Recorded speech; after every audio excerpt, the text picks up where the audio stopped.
Am I the meanest? Punch drunk. Am I the prettiest? Punch drunk. Am I the baddest mofo low down around this time? Punch drunk. Well, who am I? Punch drunk. Who am I? Punch drunk. I can't hear you. Punch drunk. AKA Mr. Moonshine himself. Of Harlem.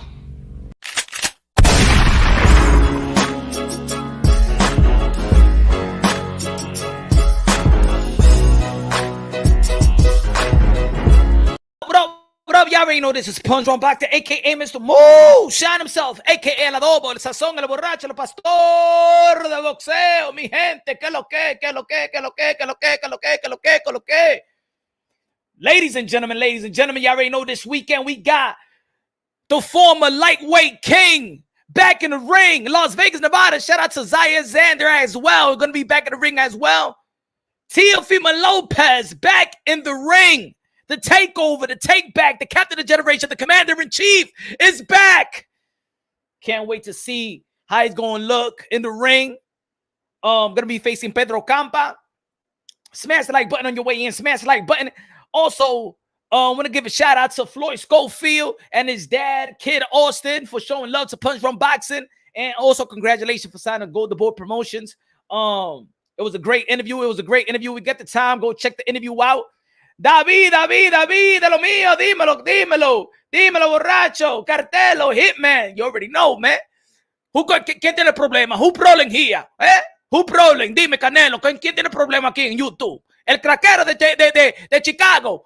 A ese lo voy a romper, tú verás. Lo voy a romper la boquita que tiene ese tipo, tú verás. Yo lo voy a romper esa boquita, tú verás. Hay que creer que esto es un juego. Yo creo que esto es un juego conmigo, Ay, tú verás. Dije, oh, yo, can you know what I'm saying? If you want to box, yo te voy a romper la boquita, ¿qué? Dije, box. Yo te voy a romper la boquita cuando te vea. Yo.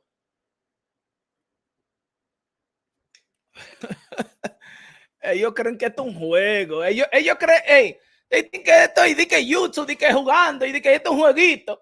¿Ah? What's good?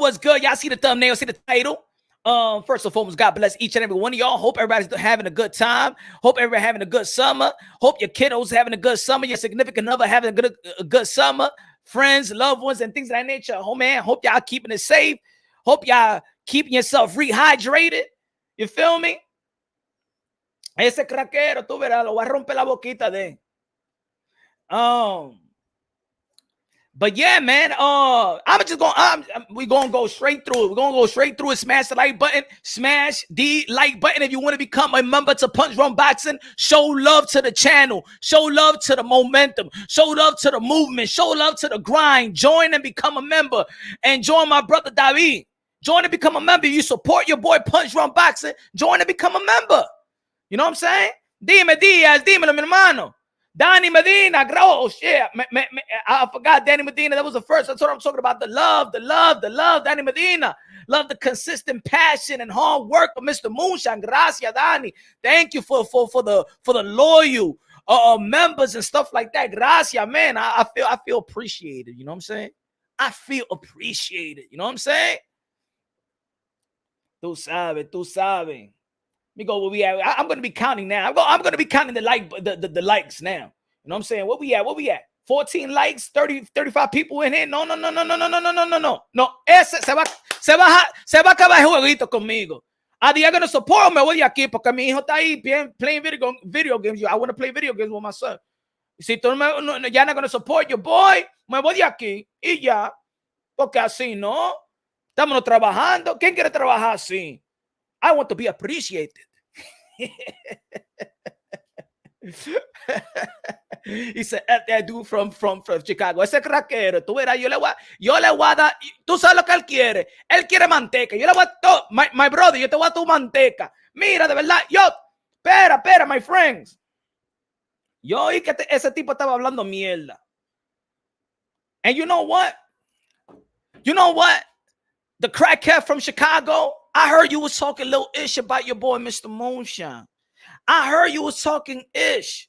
But you know what?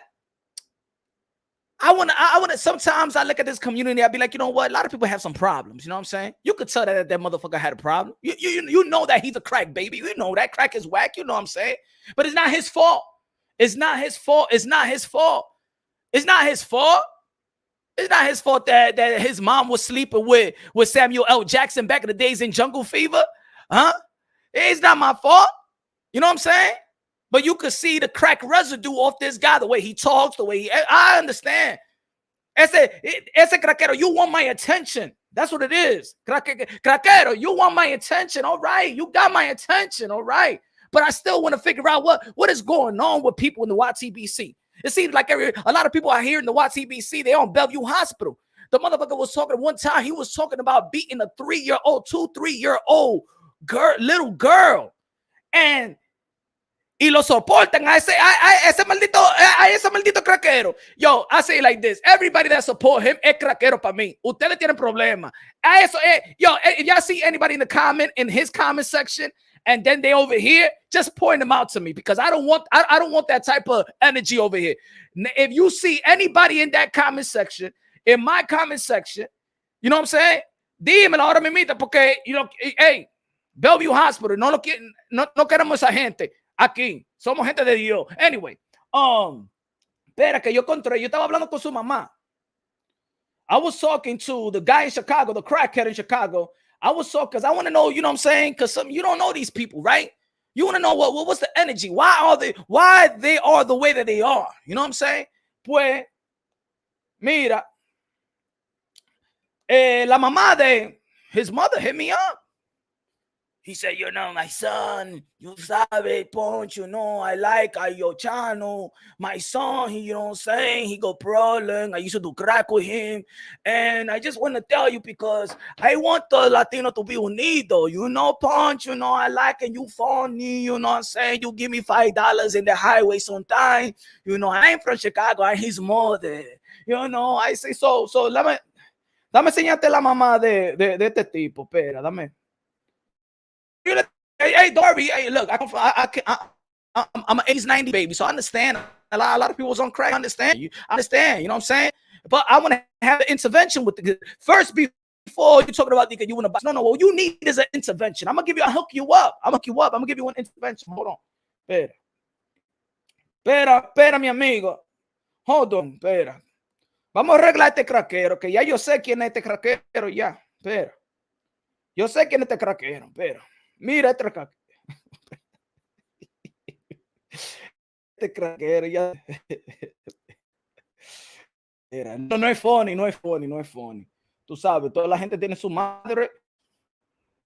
Porque yo quiero saber, ¿sabes? Por ese tipo así. Dame un momento. Excuse me, espera. Espera. Give me 1 second, my friends. Give me 1 second, my friend. Espera. Give me 1 second, my friend. Espera. Give me 1 second. Diablo, espera. Dame un segundo, my friends. Espera, my friend. Give me 1 second. Espera. Míralo ahí mimito.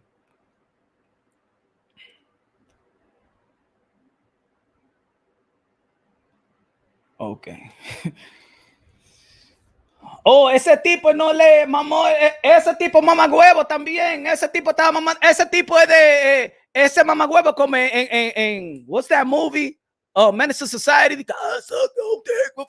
For $5, man. Ese tipo. Mira, South mamagüevo. The only South that you go is when you sucking dick, motherfucker. Oíste, no hables de mí, mamagüevazo. Oíste, que te voy a romper la boquita. Oíste, te voy a romper la boquita.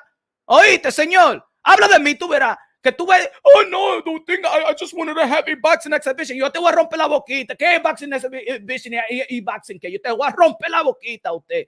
Pero yo le dije a tu mamá que yo quiero hablar con usted. Mira la mamá de este tipo. Hey, look at the guy, the crackhead from Chicago. Look at his mother right here. Mira esa tipa. Hey, woman. Hey, mira. Esa es la mamá de Southpaw. La mamá de Southpaw. Mira esa tigera. Mira. This is the reason why he's the way he is. Huh? This is the reason why he is. Huh? Southpaw, I got your mother right here. She want to talk to you. Huh? Mira la mamá de Southpaw, el craquero de Chicago. ¿Ah? Por eso que ese tipo es así. That's why he's like that, my friend. You don't see the way he talk. You know that Pondron and IBFP, you know what I'm saying? I started worse than them. And then, you know what I'm saying, I got more numbers than him. And you know what I'm saying? And the Canelo, hey, you know the Canelo is ain't shit. You know, Canelo ain't nothing and stuff like that. Yo estaba hablando con la mamá de, I was talking to his mother. Why he's like that? Huh? ¿Por qué así? ¿Qué tú estabas haciendo? ¿De qué huevo que tú estabas mamando? Who is father? Who is his father? Mira la mamá de Southpaw, el craquero de Chicago. ¿Ah? Mira. Poor excuse of a Latino. A poor excuse of a Latino. Mira la mamá de este tipo. Por eso que he's a crack baby. Eso es lo que es. Ay, ay, ay. Di que quiere boxing. Lo que tú quieres que I go to Chicago y te dé tu patá. Eso es lo que es. ¿Ah? You fiend, you crack baby. Get the fuck out of here. Don't keep my name out your motherfucking mouth, man. You can't fuck with me in boxing. You can't fuck with me with the jokes. You can't fuck with me in anything in life. All right?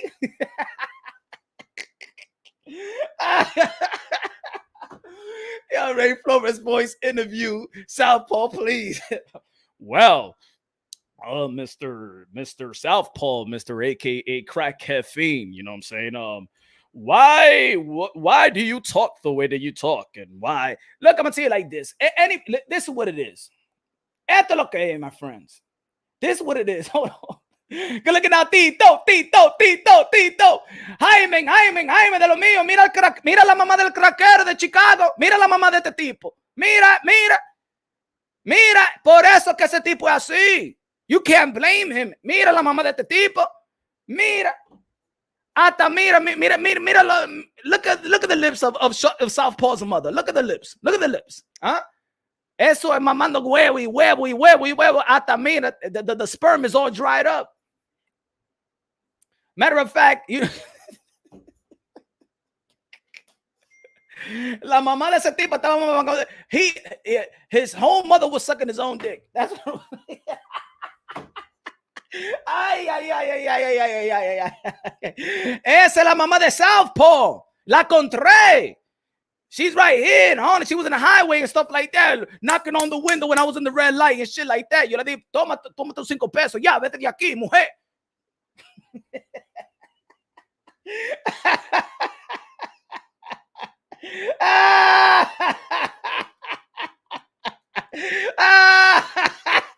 Mira, craquero. Yo te voy a sonar a ti. Ay. Diablo, ¿por qué Joe Biden hizo eso, man? He was the first place. No wonder. Guess what? He was the vice president of you know what I'm saying? Obama, which is a Chicago president. You know what I'm saying? Obama from Chicago, and Joe Biden said, you know what? I got a plan. You know what I'm saying? How about we give all this crack to the people out there that live close to Chicago? Y mira que se lo comió todo. Ese tipo, Southpaw, se lo comió todo, esa vaina. Todo el craquero se lo metió por la nalga. Diablo, Joe Biden. ¿Por qué tú le hiciste eso a la familia de Southpaw? ¿Ah? ¿Por qué tú le hiciste eso a la familia? Mira la mamá de Southpaw, mira esa tigra, mira esa craquera, mira los pelitos de esa jeva. Mira qué horrible esa familia es. Oh shit, man. Oh man. Man, look, I could see it in the eyes. Don't she got Southpaw's eyes? Look at the eyes. It's all in the eyes. You know what I'm saying? It's all in the eyes. That's Southpaw's mother. Mira esa craquera. Mira, look.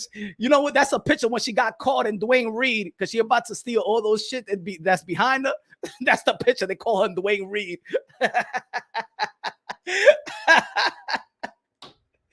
Ay, ay, ay. Dile a ese tipo que no juegue conmigo, man. Que no está para esto. Él no está para eso, mi hermano.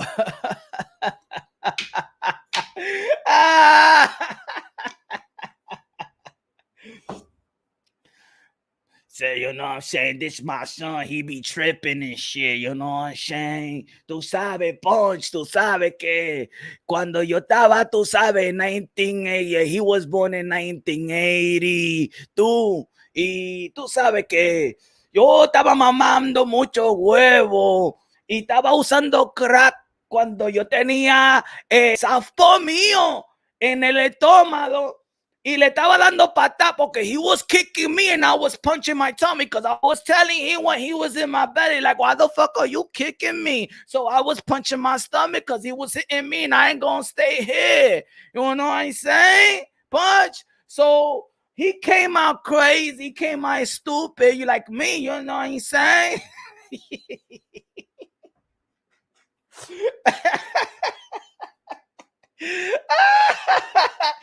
Ay, ay, ay, ay. La mamá de Southpaw. Mira qué tigre. Mira qué fea esa tigra. Mi diablo, man. His mother, you know what I'm saying, Punch? You know what I'm saying? When I had him in my belly, you know what I'm saying? He was kicking me. I was fumando my crack, and then he started kicking me. I started punching the fucking belly because, you know, he was hearing me. He was hitting me, and I hit him right back. And I said, I ain't gonna stay here from you until I have my belly like this. I had a little because I was on crack too much, you know what I'm saying? And my belly, when I was fucking 9 months, it looked like I didn't have nothing because, you know, my son ain't nothing anyway. Ay, ay, ay, ay, ay, ay. Ladies and gentlemen,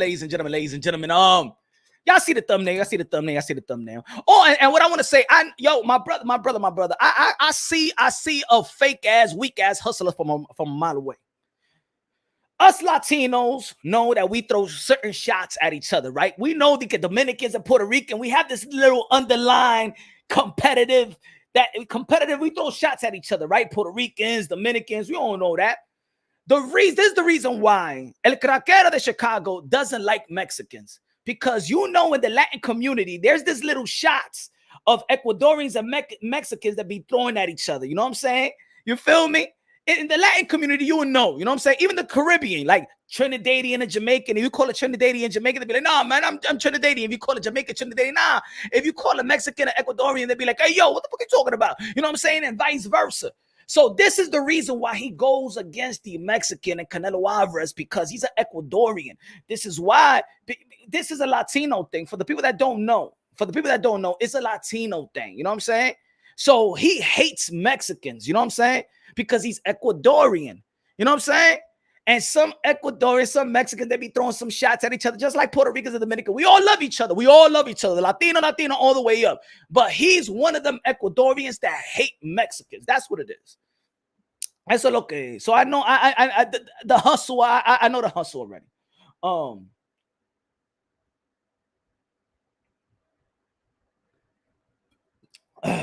But anyway, let me get that thing out of the way, man. Let's have a little fun. Just having a little fun. Just little fun. Now, Devin the Dream Haney. Devin Haney. Smash the like button, ladies and gentlemen. Smash the like button. Where we at? 27 likes, 57 people looking in. Diablo, mi gente. Vamos a ver si me dan respeto. Me voy de aquí. Vamos a ver si me dan respeto o me voy de aquí. Oíste, smash the like button. Emma, me voy a quedar callado. Smash the like button. We got what? 58? Let me see what we at right now. 29. Not enough. Rider of the storm. Rider of the storm in the building. What's good? Jaiming. Dímelo, mi hermano. Dímelo. Shout out to the members. What's good? Danny Medina. Hi Meng, hi Meng, hi Meng, hi Meng, hi Meng, hi Meng. Now, let's talk about this. Let's talk about this right quick. Let's talk about this. Devin the Dream Haney. Let's put up what he let's put up what he tweeted. Let's put up what he tweeted right quick so we can understand what we're talking about. Devin the Dream Haney tweeted. He said, Michael Benson, he put up a tweet. Bob Arum has said he told Devin Haney that he will get the Vasily Lomachenko fight if he wins the George Kambosos rematch on October 15th. And Loma is able to leave Ukraine for a tune-up bout first in barbershop conversations. Now, Devin Haney replied, tune this dick. I thought that he was Diablo. Hey, Devin Haney, I thought that he was that you Islamic and all that stuff. I thought that you Diablo. I see me mito. But he said to Bob Arum basically to tune his ish. I wanted the fight now. I'm the champ. I don't have to wait on no one. Okay. I like that energy. I don't have to wait on no one. Why Devin Haney don't have to wait on nobody? Because Devin Haney is DHP. Devin Haney is a boss. Devin Haney also always say that I make more money than Tio. I make more money than Ryan. I make more money than Tank. I make more money than everybody. Than everybody in this era. And that's good. That's good. Everybody, hey, yo, give props to everybody that's making money and things of that nature. Got no problems. You already know I want all the fighters to be compensated very, very well. You know what I'm saying? He said, this is the fight out of the Southpaw. Mom left in my car. Ay, ay, ay. Mira, mujer, craquera, la mamá de Southpaw. Mira tus 5 pesos ahí mimito, para que tú mames huevo y te fuma tu crack. Oíste, y dale también crack a tu hijo, que tú sabes que yo, por eso que ese tipo está loco diciendo mi nombre, porque ese está fumando. Cuando está fumando su crack, ahí mimito que está, quiere decir mi nombre. ¿Ah? Ese tigre diciendo mi nombre. My motherfucker be watching my channels that they talking shit. Mira ese tigre. Gracias, right out of the storm. Gracias, de lo mío. So, God bless you, my brother. God bless you. So this is what I'm saying. If Devin Haney is a boss, we don't want to question if he's a boss. You know what I'm saying? No, nobody want to be a hater. Nobody want to be a hater out here. We ain't gonna question. He a boss. He's the HP. If we all know that we don't want to see, the boxing world don't want to see George Kambosos versus Devin the Dream Haney. Devin the Dream Haney don't even want to fight George Kambosos. Right after that, Devin the Dream Haney wants Javante Tank Davis. You see Bill Haney and Javante Tank Davis crew on their channel. Shout out to the Rise podcast. They trying to get the fight. It's either trying to get the fight or they cloud chasing because they know they contractual to fight George Kambosos Jr. And then they talking about Ryan Garcia. So they're clocking Ryan Garcia. And now after Ryan Garcia, they're going after Lomachenko. Devin Haney don't really talk about George Kambosos like that. You don't really talk about George Kambosos, even though that the facts is that he has a contract to fight George Kambosos. Bob Arum know he got a contract to fight George Kambosos. Top Rank ESPN know that you are under contract to fight George Kambosos. So all this campaign going to these other channels, podcasts, naming Javante Tank Davis, naming Ryan Garcia, naming Lomachenko, all these names instead of mentioning the name of George Kambosos, the guy that you contractual to fight, is to clout chase all these names, cap about that you want to fight all these guys, that these guys is ducking you. How these motherfuckers is ducking you if you are the one that got a contract to fight somebody? Ryan Garcia don't got a contract right now. Javante Tank Davis don't got a contract right now. Lomachenko don't got a contract right now. You are the only one that got a contract telling that everybody else is ducking you, but you are the one that got a contract to fight. Make it make sense. Can you make it make sense, ladies and gentlemen? Smash the like button. Y'all already know it's Mr. Moonshine, el adobo, la sazón, el borracho, el pastor de boxeo. Hey, we're not lying over here. Who is the only one that got a contract to fight right now? So how the hell Javante Tank Davis is ducking you when you got a contract to fight George Kambosos? How is Ryan Garcia ducking you if you all got a contract to fight George Kambosos? How is Lomachenko ducking you if you are the one that got a contract to fight George Kambosos? And we already know that you already hooked on a contract before you fought George Kambosos. And this is what I mean about the people. Y'all gotta understand the cap. Y'all gotta understand the clout. Y'all gotta understand how they move. And look, I'm gonna tell you like this. DHP, Bill Haney, he does a great job to keep his son's name out there. Look, we're doing a live show. You know what I'm saying? So they do a good job to keep their names out there. They know who to chase. They know who to clout chase to keep their name relevant, because you already know a lot of people in the sport of boxing just doesn't give him credit, and that's unfortunately because you heard what Bernard Hopkins had to say. You heard what Floyd Mayweather had to say. You heard what Oscar De La Hoya, three legends, three recognizable legends, three relevant voices in the sport of boxing, actually downplaying Devin Haney and his undisputed crown. Now, that's unfortunate. We have to put Devin Haney as the top dog. In all reality, if we cater to the accomplishment, if we cater to the belts, if we are all about legacy reigns supreme, yeah, just because I am saying that legacy reigns supreme, I understand that a lot of people don't feel like that. I understand a lot of people feel that, look, the boxing fan right now, they want to be entertained. They want their eyeballs to be sustained, to be glued to the TV, to be glued to their phones. They want the highlight reel. Ladies and gentlemen, I told you once before that we are living in the real world. We're not living in the REAL. We're living in the REEL. We're living in the real world. People want to be excited. People want their money's worth. People like Gervonta Tank Davis and the uppercut versus Leo Santa Cruz and the knockout versus Rolly Romero. They like the Ryan Garcia and his knockout versus Luke Campbell and his knockout versus Javier Fortuna, Bam Bang Rodriguez. They love that shit. That's 60 seconds. Give me 60 seconds. I want to be wow. Oh my God. Wow. The fans of boxing needs that, especially right now when people say that boxing is dying. Boxing is dying. So if boxing is dying, it needs a pulse. It needs entertaining. Gervonta Tank Davis, he puts that on the table. Entertaining. Ryan Garcia, entertaining. Virgil Ortiz this past weekend, entertaining. Jerome Boots Ennis, entertaining. You know what I'm saying? Teofimo Lopez, when he knocked out Richard Comey, entertaining. You understand? We want to see that entertain. You know what I'm saying? Shakur Stevenson versus Jamel Herring, entertaining, ladies and gentlemen. Entertaining, ladies and gentlemen. That's what the fans want to see. So all I'm saying, when people be like, yo, but you hating on Devin Haney, man, motherfucker, all I'm saying, I'm gonna keep on saying again for you crackish motherfuckers out here, Devin Haney, the lightweight undisputed, nothing to take away from him. It's not even disputed. Devin Haney on my pound for pound list.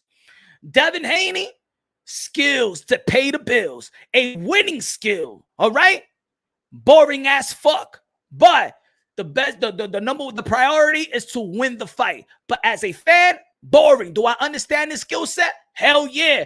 It's a skill that you want to go into the gym and teach your loved ones, teach your child the jab, the fundamentals. He does the fundamentals. He got good precision. He got good footwork. He's quick. He's fast. Good jab. Good intellect for his age. But he's boring as fuck. That's it. Is that the truth? Am I lying? Am I lying? I just want to know. Somebody be like, hey, yo, you lying, Punch. Did I give him the props? Did I give him the facts props or what? Now, if I say boring, that's my opinion. That's my opinion. If somebody entertains me more than others, look, people say again, I think Demetrius Andre is not boring like a lot of people be saying, but that's me. That's me. You know what I'm saying? So now, if Devin Haney says he's a boss, and he is a boss, right? If Devin Haney says he got the money, if Devin Haney says I don't got to wait for nobody, then why wouldn't Devin Haney, if Lomachenko and everybody else is ducking you, let's say Lomachenko right now, that, what he said in the tweet, what he said in the tweet, hold on. What he said in the tweet, he said, I'm the champ. I don't have to wait on no one. You shouldn't wait on nobody. They should be waiting on you. You shouldn't wait. And you're right, Devin Haney. So how about this? Put that money where your mouth is. Put that money where your mouth is. You don't want to fight George Kambosos? We all don't want to see George Kambosos. Huh? You're in a partnership with Top Rank. You're not under Top Rank. Bob Arum is not your boss, right? So how about you put your money where your mouth is and pay George Kambosos step aside money? How?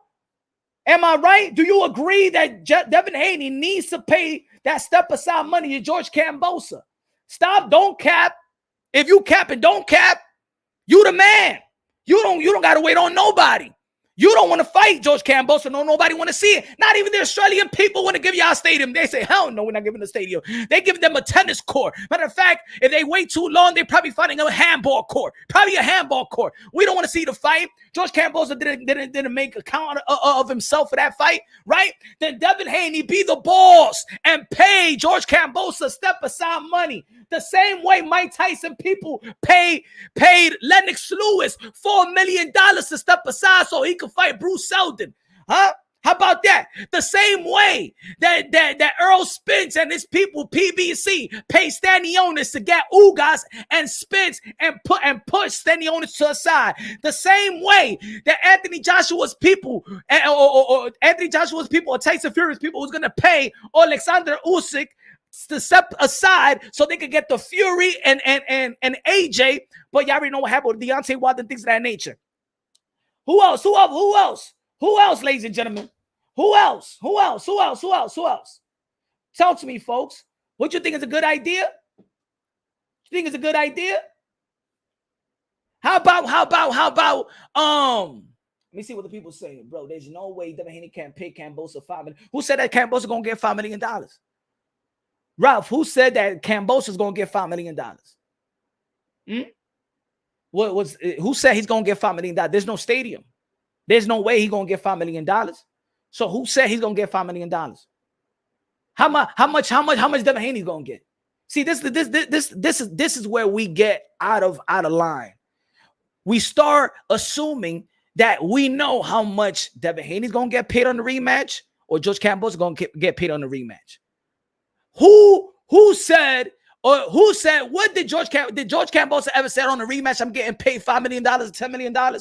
Did Devin Haney express? I mean, Bill Haney is in a lot of podcasts that he say how much he's gonna get paid. So let's push that to a side because we don't know that. We don't know how much they're gonna get paid. And they're not going to be in a stadium. It's not going to be 30 to 40,000 people in that stadium. Remember, they're looking for a place, even Bob Arum stated, that holds 15 to 20,000 people, right? The Australian is not like Las Vegas. It's not Las Vegas, ladies and gentlemen. So the ticket price ain't going to be a lot. Well, wait, Ben, we're going to be talking about that rap store. Rap store boxing knowledge in the building. What's good? We're going to be talking about Conor Bennett and Eubank Jr. We're going to talk about that a little later. So let me know. Should Devin Haney, if you want Lomachenko, if you shouldn't be you're a champ and nobody should be, and you shouldn't wait on nobody. How about you don't wait on nobody? Huh? How about you don't wait on nobody? You know, when I'm late, put it this way, when I'm late, if let's say you remember when you're going to school, or you remember when you had a job and that train is coming late, but you're about to be late to your job or late to school, what you do? Get a cab. I ain't waiting on nobody. You pay the cab. You pay extra to get where you want. You pay extra to go where you need to go. Am I right or wrong? You pay extra. Yeah, you had your Metro card. You already paid for your Metro card. This shit is coming late. I ain't waiting for no bus. I need to be where I need to be at. Hey, yo, Darcy, right here. You pay that 10, 15, whatever dollar to get where you need to be. You pay extra to be where you need to be at a certain time. You don't want to wait on nobody that... I'm a boss. I got the money. I always brag about my money. I say I want to be like Floyd Mayweather. I'm going to pay you step aside money because I don't need to fight you. I got the money to do so. Matchroom paid me good, so I got the money. That's why I was good that I could take 2.8 million and stuff like that. I didn't take the 3 million that I usually get. I got the money for you to step aside because my Lomachenko fight is going to be worth way more money, and I'm going to get that money back regardless. Or Lyft, Uber, whatever. If you're in New York City, you in time, and you're looking at the yellow cab, let me get that cab right now. You know what I'm saying? No time to waste. You ain't waiting for no Uber. You understand what I'm trying to say? Smash like, ladies and gentlemen. Hey, yo, fans, stop falling for the cap. I am here to help you. Stop falling for the clout. I am here to help you. Ain't no hate, but ain't nobody in the sport of boxing gonna make me look like a dummy. I love the modern day warriors, modern day gladiators. I love them all. I want them to get compensated well. I want them to be safe in the ring. I want them to be good in the ring. I want them for them to live their dreams out and to be highly successful. I know that some people going to be winners. Some people going to be losers. Some people going to be greater. Some people are going to be not. You understand what I'm trying to say? But I want everybody to get their just due. But I'm not no sucker in this boxing shit. I'm not no sucker. I'm not no sucker. Maybe these other YouTubers they want to give you these type of content and play you like a sucker. This is what a lot of YouTubers does to their subscribers. They play you like a sucker, not me. Not me. We know the sport of boxing. I told y'all folks that boxing is the most documented sport of all the sport. We know too much. We know too much. How about this? You remember Floyd Mayweather? Because they want to be like Floyd Mayweather, right? Y'all remember this? Hold on. Let me get this. Floyd Mayweather. If Manny Pacquiao really wanted to fight me, all he got to do is say it. We could pay Marquez some step aside money, pay him $1 million. That's nothing. Step aside. Step aside. You know what I'm saying? Then my man, me and you can make 7 figures. Is you ready? Let me know. So let's see Devin Haney put the pressure on Lomachenko. Oh, you really want to fight me? Because I don't want to fight Kambosos. I will fight you. Let's go right now. I will pay George Kambosos step aside money. Let's hear that. Let's hear some boss talk. You a boss. B-O-S-S, boss. Boss up. Well, let's hear some boss talk. I don't want to hear the middleman talk. I don't want to hear no middleman talk. I don't want to hear the pitcher talk. I want to hear Sosa talk. I want to hear Sosa. I want to talk to Nino Brown. I want to talk to the Nino Brown supplier. I want to talk about Sosa. I don't want to talk to Tony Montana. Let's talk to Sosa, ladies and gentlemen. Let's talk to Sosa. You're going to be a boss, Devin Haney. Pay George Kambosos step aside money and get that Loma fight and stop bitching and whining and start always saying that somebody is ducking your ass. Shut the fuck up. There ain't nobody ducking you. Nobody ever ducked you. You a boss. You don't make nobody wait. You got the money. If you got the money and you a boss, you the A side, you supposed to be making other motherfuckers rich. You supposed to make every motherfucker rich. Sosa gave Tony Montana the chance. All right? Sosa gave Tony Montana the chance. You remember Nino Brown in New Jack City when he said, the Colombians and Dominicans have shown us the way with the crack pipe, with Southpaw crack. Huh? Y'all remember the movie? Be that Dominican and Colombian. Be that dude, Haney. Pay that motherfucker step aside money. We don't want to see that fight, right? Let's be real. We don't want to see the fight. Am I right or wrong? Am I hating? Is Punch Drunk Boxing hating? A lot of people don't want to see the fight. Devin Haney don't talk about George Kambosos. He don't want to fight that one. He want to fight Lomachenko. He don't want to wait on Lomachenko. He want to fight Lomachenko. How about you put that money on the table? Hey, yo, Loma. Take that stack that you like to show and you like to fling and you like to be in top of a car. Boom, boom, right there, Lomachenko. Right there, George Kambosos. Step aside. Matter of fact, if I beat you twice, your career is really going to go. You're really going to be non-existent. So I'm even hooking you up. I'm hooking you up with money, and I'm not going to beat your ass again. I think it works for George Kambosos. I think it worked for George Kambosos. Smash the like button, ladies and gentlemen. Smash the like. Let me see how many likes we got. Let me see the way respect is at. 42, 71 people looking on. 42 likes. Hey, yo. Let me see what time is it, cause nah, man, I with this like a support. Nah, we ain't going like that. Nah. Those days are done. Put my family in the back burner. What's good? HLD in the building. What's good, man? One of the members. Hey, yo, join to become a member, man. Join to become a member, y'all. Join HLD. Danny Medina. Join to become a member, man. Let me see where your support is at, man. Y'all know where my hard work is at. Y'all know where my grind is at. Y'all know what I'm all about when it comes to boxing. Y'all know my delivery. Y'all know my energy. Y'all know how I take my time. Y'all know my sacrifices. Let me see if you show love to Punch Drunk Boxing. Let me see how much I really, really show support to your boy. Huh? Let me see. Or y'all just chilling over here to pass the time.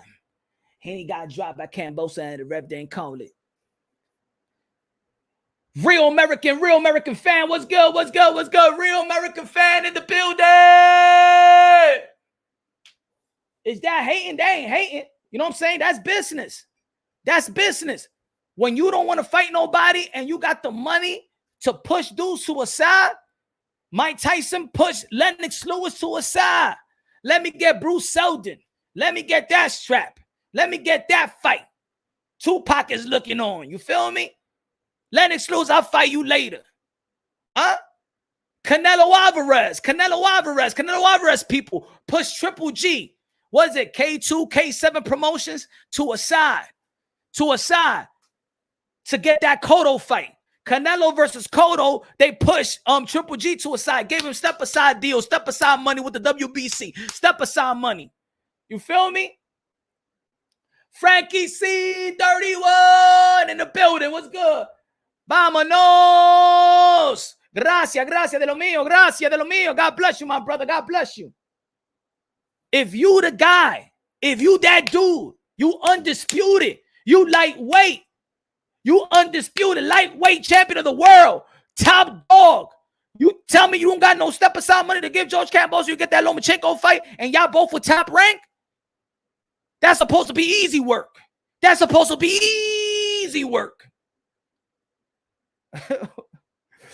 But what 100% no soldiers injury, Loma beat Haney.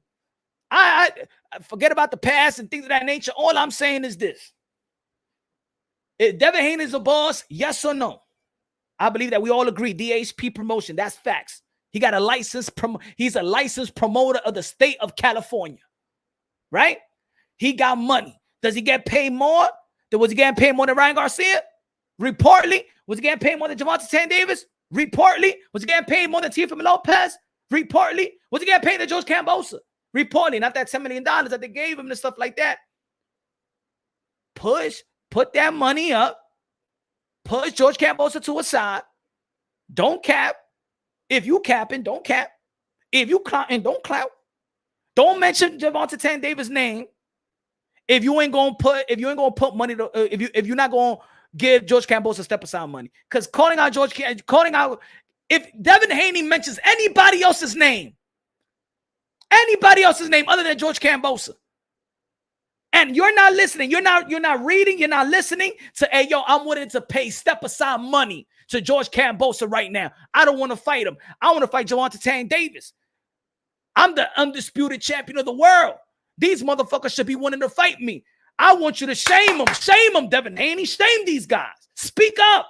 Put that bass on your chest. Speak up. Speak up. This is the reason why I want him to be entertaining. This is the reason why I want him to make a statement. Because they ain't no denying it. You be the real boogeyman if you knock motherfuckers out. You be a real boogeyman. Paul Williams boogeyman type of shit. You be a real boogeyman. That's why I want him to make a statement. Not because I'm trying to shame him, because I want him to get the damn respect to put weight on them belts, because it's not me. Y'all think it's me, ladies and gentlemen. I'm talking to the Hall of Famers are downplaying them. Fuck Punch Drunk. I'm just a little channel, motherfuckers. Bernard Hopkins is downplaying Devin Haney is undisputed. Floyd Mayweather, who Devin Haney looks up to, downplaying your ass. Forget about Punch Drunk. Oscar De La Hoya, 6th Division World Champion. Huh? A legend in the game, downplaying your ass. But if you was knocking motherfuckers out, if you was making that type of statement, even Oscar De La Hoya gonna be like, even Oscar De La Hoya couldn't look. When you make a statement, look what Bernard Hopkins said. What Bernard Hopkins said when Teofimo Lopez beat Lomachenko. He said, I don't see nobody beating Teofimo Lopez. The only way he loses is the only one somebody could beat him if he beats himself. Oscar De La Hoya stated in his IG live. Somebody asked him who wins, Ryan Garcia or Teofimo Lopez. He said Teofimo Lopez. So these motherfuckers don't clout. They ain't lying. They don't even give a fuck that Ryan Garcia is under them. They're going to say the truth. This is why I give credit to Bernard Hopkins and Oscar De La Hoya. Even though when they say something, even though that I felt like, damn, man, it's unfortunate, man, why they downplaying the belts. But you know what? At least they saying their truth. They keeping it consistent. Whether they pump up Ryan Garcia or whether Oscar De La Hoya said that Ryan Garcia is not ready for Gervonta Tank Davis. And people was mad, but he kept it real. Oscar De La Hoya didn't give a fuck if you was under me or not. You know what I'm saying? He's keeping it real.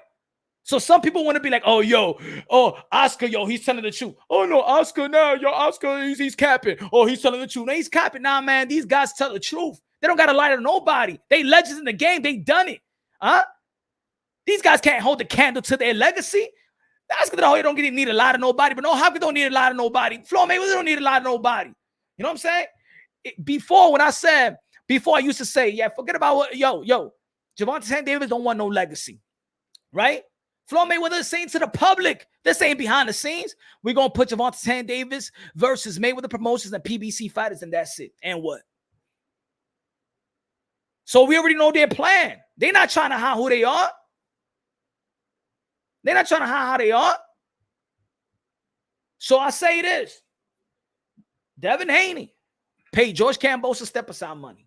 If you ain't willing to pay, if you're not willing to pay step aside money, or tell them that you're going to pay step aside money, I don't want to hear Devin Haney versus Gervonta Tank Davis and Devin Haney versus Ryan Garcia. And people crying and bitching and lying, saying that they ducking Devin Haney when Devin Haney got a contract to fight. And I hear the same motherfuckers and I read the same motherfuckers are trying to say, I don't want to see the George Kambosos fight. But then y'all wanted to see the Deontay Wilder and Tyson Fury. And y'all was bitching about, but it's a contract. But it's a contract. All right, man, Devin Haney got a contract. All right? So you got to live with that contract. If you don't want to live to that contract, pay your way out. Pay your way out. Am I lying? Let me know. Does it make sense? Am I making sense or I'm not making sense? Or you gonna be a beta male that's gonna be like, yo, Punch Unboxing, he always talking shit about Haney. Am I lying?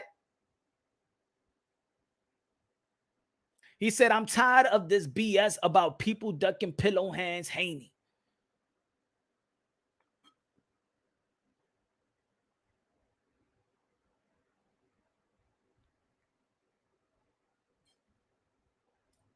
Nobody ducking, man. Ain't nobody ducking that. That's like me ducking my pillow, man. Get out of here, man. Man, please. Ain't nobody ducking. Ain't nobody in boxing ducking a motherfucker that can't give a motherfucker a nosebleed. Let's be real in boxing, man. Ain't nobody ducking nobody that can't give nobody a nosebleed. Oh, you crazy? Everybody would like today. I'll take that fight.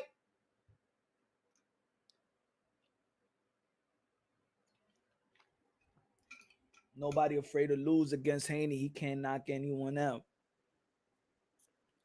I'm not saying it's not going to be tough. Ryan Garcia versus Devin Haney is a tough fight.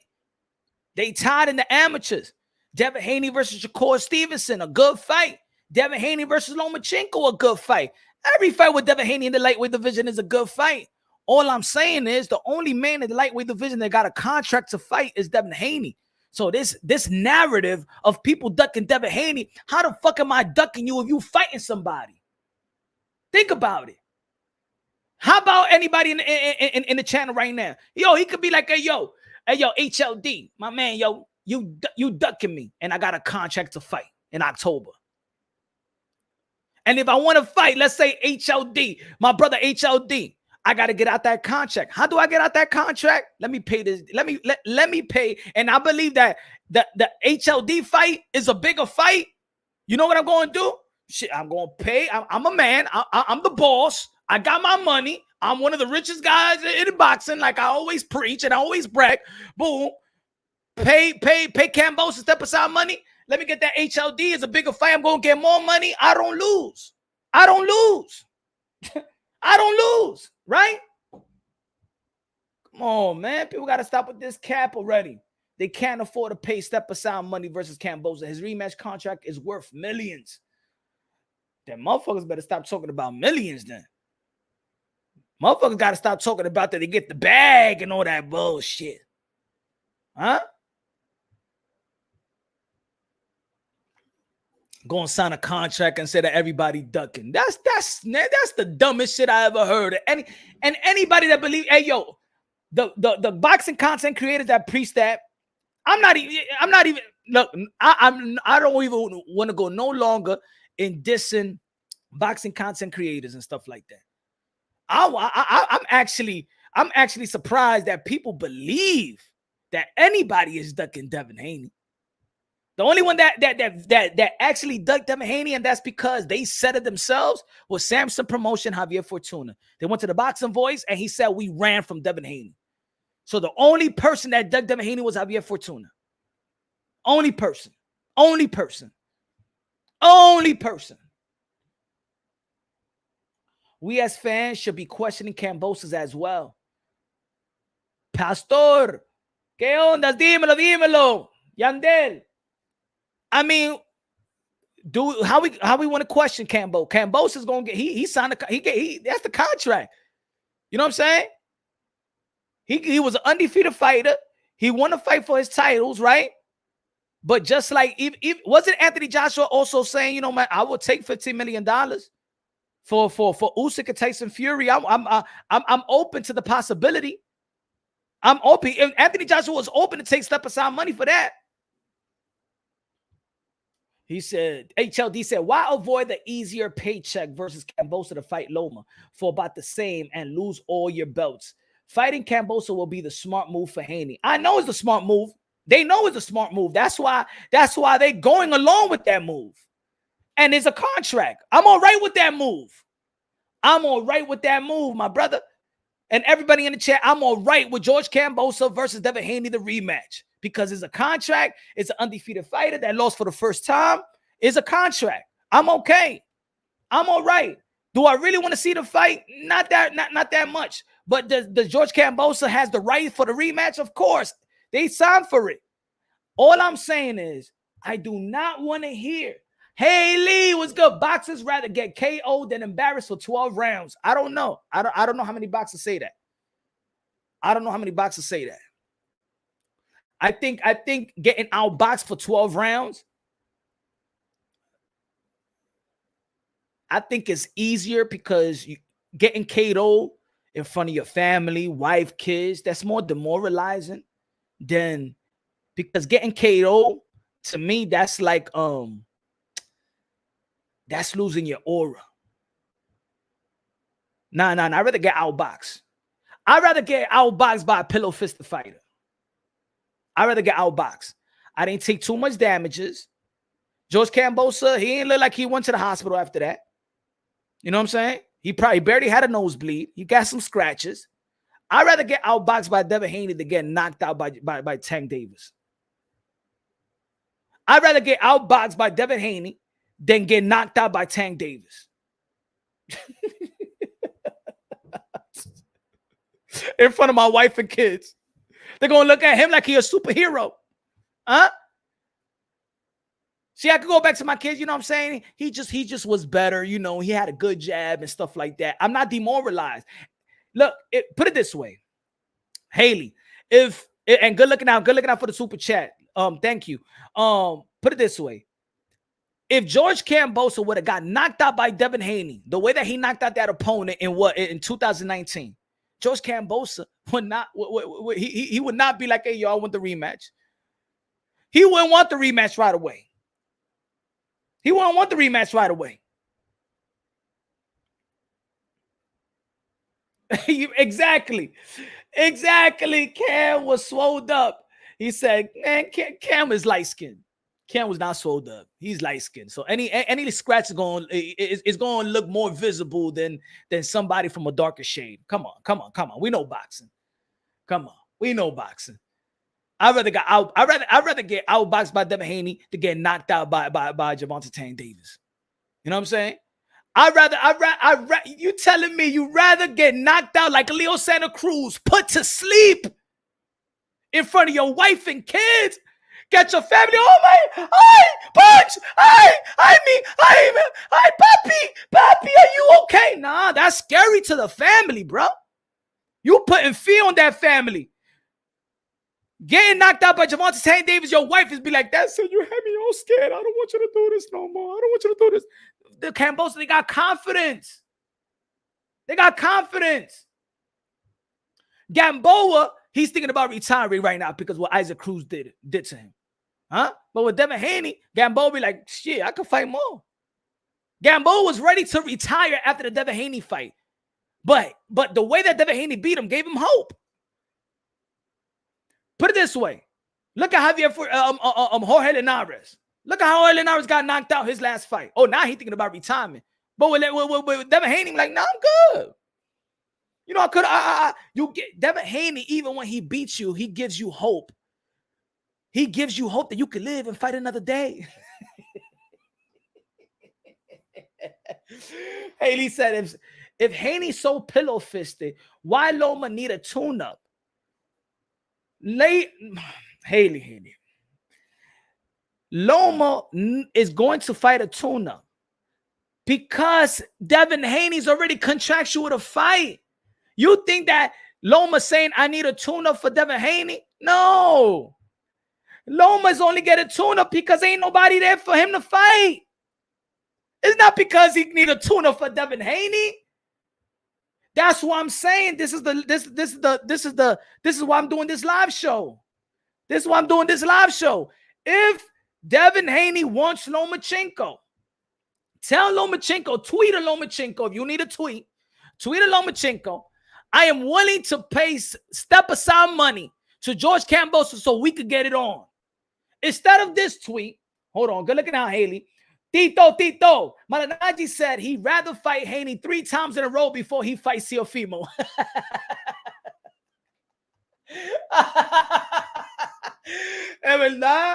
Getting KO can be career ending. What the fuck is Haley talking about? Haley. Tito's answering to you.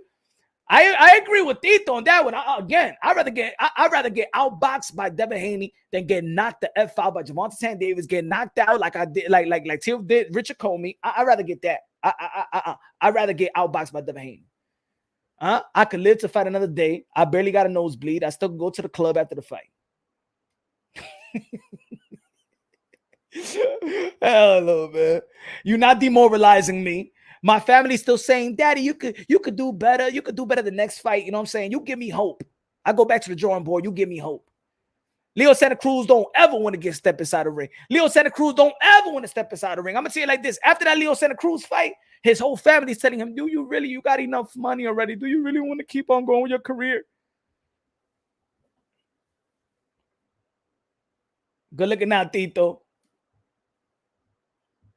Instead of this tweet, tune this dick. I wanted to fight now. Okay, if you want to fight right now, all right, I'm with you, Devin Haney. Fight Loma right now.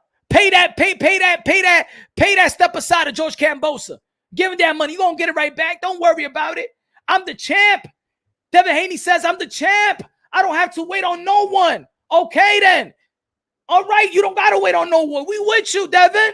We with you. We understand you undisputed. You should be respected as undisputed. We with you, Devin Haney. All right.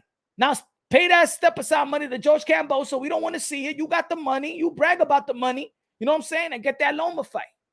Get that Loma fight. Or do it, or actually say what Mayweather said to Pacquiao. And let's see what Loma's going to say. Let's see what Bob Arum's going to say. Tell Bob Arum he's not under. Remember, you're not under Bob Arum. You got a partnership.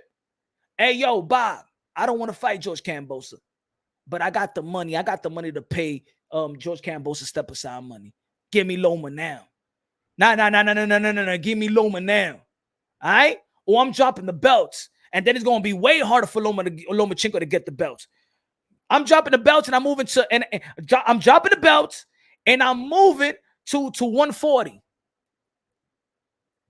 You see? Because once the belt is all spread around, then it's hard for Top Rank to get the belts back, to get that power back. You think, ladies and gentlemen, let me tell y'all something right quick. Let me give y'all a little bit of boxing etiquette right quick. It's an auto L when they fight Haney. It's automatic L if they fight Devin Haney, so they duck. Come on. You don't believe that yourself. Haley, come on, man. Come on. Devin Haney don't put fear on nobody. Come on, man. He don't put fear on nobody. I don't even think he put fear on the regular man that can't box, bro. I'll be honest, man. I'm not, there's no hating. It's just a style. He ain't putting no fear. He ain't putting no fear. You like people like come on, hater. You think that you think that Gervonta Tank Davis 300 almost 250 amateur bouts in the professional level. Look what everybody says about Gervonta Tank Davis. Look what all the legends say, from Mike Tyson, Oscar De La Hoya, Bernard Hopkins, Floyd Mayweather, even almost every look at Floyd Schofield. Look at Floyd Schofield Sr. What did he say? That the only one that we're not ready to fight yet is Gervonta Tank Davis. Everybody, whether people whether people don't like his resume, everybody in boxing knows that the most dangerous man is Gervonta Tank Davis. Look. We could have our feelings. I could have my own opinion, but yo, credible opinions speak for itself. All the legends, bro. Everybody that has sparred, even both of these guys, are saying the same thing. How many times do you hear that Gervonta Tank Davis got the power of a light heavyweight? How many times you hear that Gervonta Tank Davis got the power of a middleweight? Huh? How many times do we hear that? These are people that been in the ring with all of them. That been in the ring with both Devin Haney, Shakur Stevenson, and Gervonta Tank Davis. This is not even... one thing is an opinion, and the other one is an opinion with an experience. Ain't nobody scared of no fucking Haney. Ain't nobody scared, bro. Ain't nobody scared. Nobody fear him. Nobody. Cut that shit out. Even, Tito, even when a fighter wins against a puncher, they might not be the same their next fight because of the damage. Fighters want longevity in their career. And look, the way that Devin Haney fights, he's going to have longevity. He's going to have longevity. You know what I'm saying? Punch. Good looking out, Tito. I appreciate you. And I think Devin Haney, he got the right style to win fights. He got the style to win fights. That's what's most important. When I'm talking about boring, all I'm talking about is my entertainment value as a fan. That's all I'm talking about. There's no shades. If Devin Haney want to go his whole career and fight like that, it is what it is. He's going to win like that. The best thing for you to win and stay safe inside that ring, hit and not get hit, go. I don't like tagging your ring, but if you want to call that style, hit and not get hit, good. As entertaining for me, no. All right? I'm spoiled. I've seen it all. Punch. Is Devin Haney now the WBC franchise champion? I don't know. I don't think that he's that. The WBC, I think the WBC is putting the franchise to bed, to be honest. I don't know too much, but I don't think that he's activated his franchise or things of that nature. I don't think so. But I don't know for sure. I'm just assuming, but I don't think so. I think the WBC is already putting the franchise to bed. Like, is Canelo not using it? Devin Haney might not use it, and then the Chocolatito and Estrada, I don't think they're gonna use it either. It's supposed to be for the franchise, but I don't know.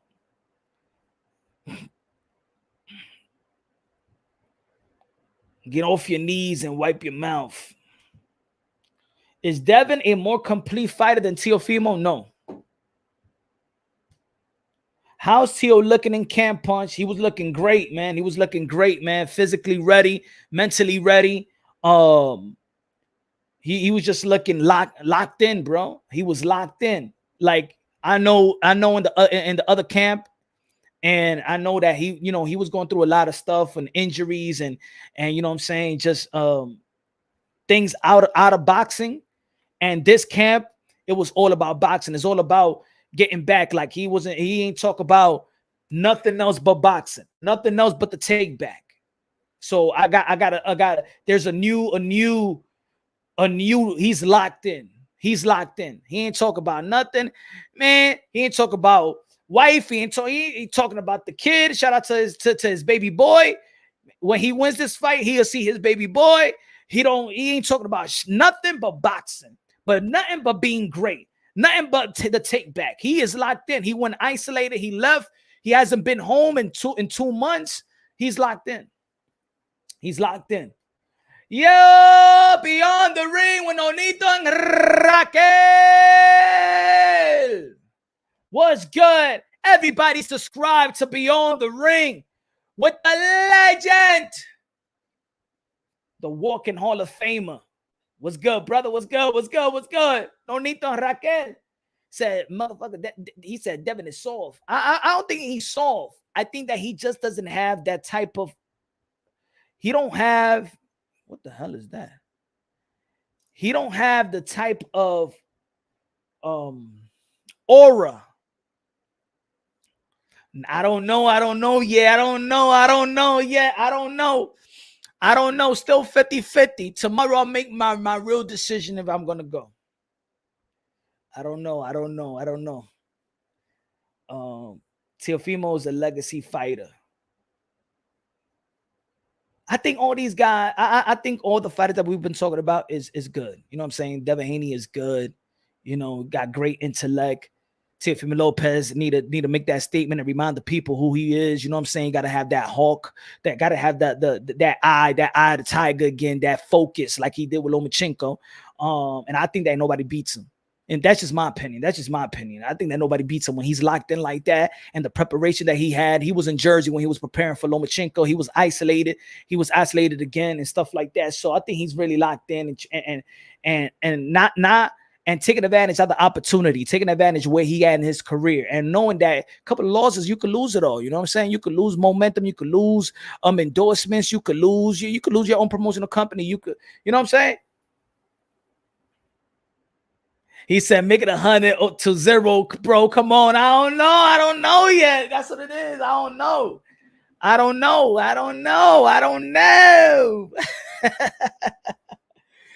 Got to really think about it because I'll have to take the kiddos out there. You know what I'm saying? Devin is a skilled athlete. He doesn't have the fighter hunger. I think he plays it safe. You know what I'm saying? And I think that everybody sees it. You know, a lot of people see it. He plays it safe. You know what I'm saying? And look, ladies and gentlemen, look, it's one thing about the amateur circuit. Look, I watch a lot of amateur fights as well. I enjoy the amateurs. You know, and the amateurs, a lot of people don't get really knocked out like that. And the amateurs, you know, it's all about the point system. It don't matter even if you hit them hard. You know what I'm saying? It's really about the accumulation of punches and the point system. You know what I'm saying? It's tag, it's bing, bing, bing, it's tag, boom. It's accumulating these punches, it's accumulating the points. You know what I'm saying? But when it comes to the professional level, you got to have that power. You got to, that's what I want to do a live show. I say 4 criteria. You already know it's 4 criteria. Clean, effective punches. Jab, secondary, power punches is primary. The clean, effective punches. All right? Clean, effective punches. Not pity pat. No pawning the jab and stuff like that. Clean, effective punches. So even if you land a punch, clean, effective punches is what's counted. Effective. Is it effective? Either it's a great jab, either the power punch, a hook, a uppercut, body shot. Clean, effective punches.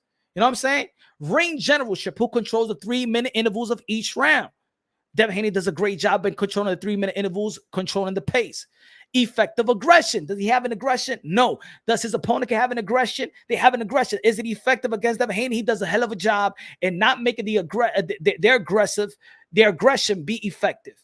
And then defense, in which he has great, incredible defense. Great intellect on the defensive end and great and good in the offensive end. You know what I'm saying? So he know how to control all the aspect of winning a fight. And that's why I say that Devin Haney got a winning style. That he has a fight fan. Because at the end of the day, look at this. The name of the game is boxing. We all know that. But we never say it's Saturday night, we're going to see a boxing bout. Hey, yo, we throwing a boxing party. No, we throwing a fight party. You know what I'm saying? Gracias. We say we throwing a fight party. When we talking about, hey, yo, you're going to see the fight. We don't say, hey, yo, we're going to see the boxing bout. Let's be honest. Not even hardcore to hardcore. We don't say, hey, yo, Steve, yo, we're going to see the boxing bout on Saturday. You're going to see the boxing bout on Saturday now. You're going to see the fight. You know what I'm saying? So at the end of the day, the name of the game is boxing. But what we about to see the fight, what we call it, boxing night or we call it fight night? What do we call it? Fight night or boxing night? Are we going to watch the boxing bout on Saturday or are we going to watch the fight on Saturday? How do we talk? So when the fight fans and we see the fighters on the build-up talking trash to each other or saying, yo, I'm going to go win, I'm going to knock him out. I'm going to go win, I'm going to win. You know what I'm saying? Or they say, you know what? I'm going to go over there and going to display the boxing skills to hit and not get hit. And I'm going to play it safe. And because if you talk like that, ain't nobody going to watch the fight. You're going to play it safe. My man ain't going to watch the fight. I want to see a fight party. Everybody drinking or something. They're going to see the fight party. Everybody excited. Everybody pushing their family to a side or watching it with their family. They're going to a bar to watch the fight. They want to be entertained. That's why people pay. If we really wanted to see the point system at all times, everybody will be in tune with the amateur circuit. And I know that not everybody here in the comment section or even the hardcore boxing fans are in tune watching the amateurs time and time again. I know it. Y'all can't lie to me.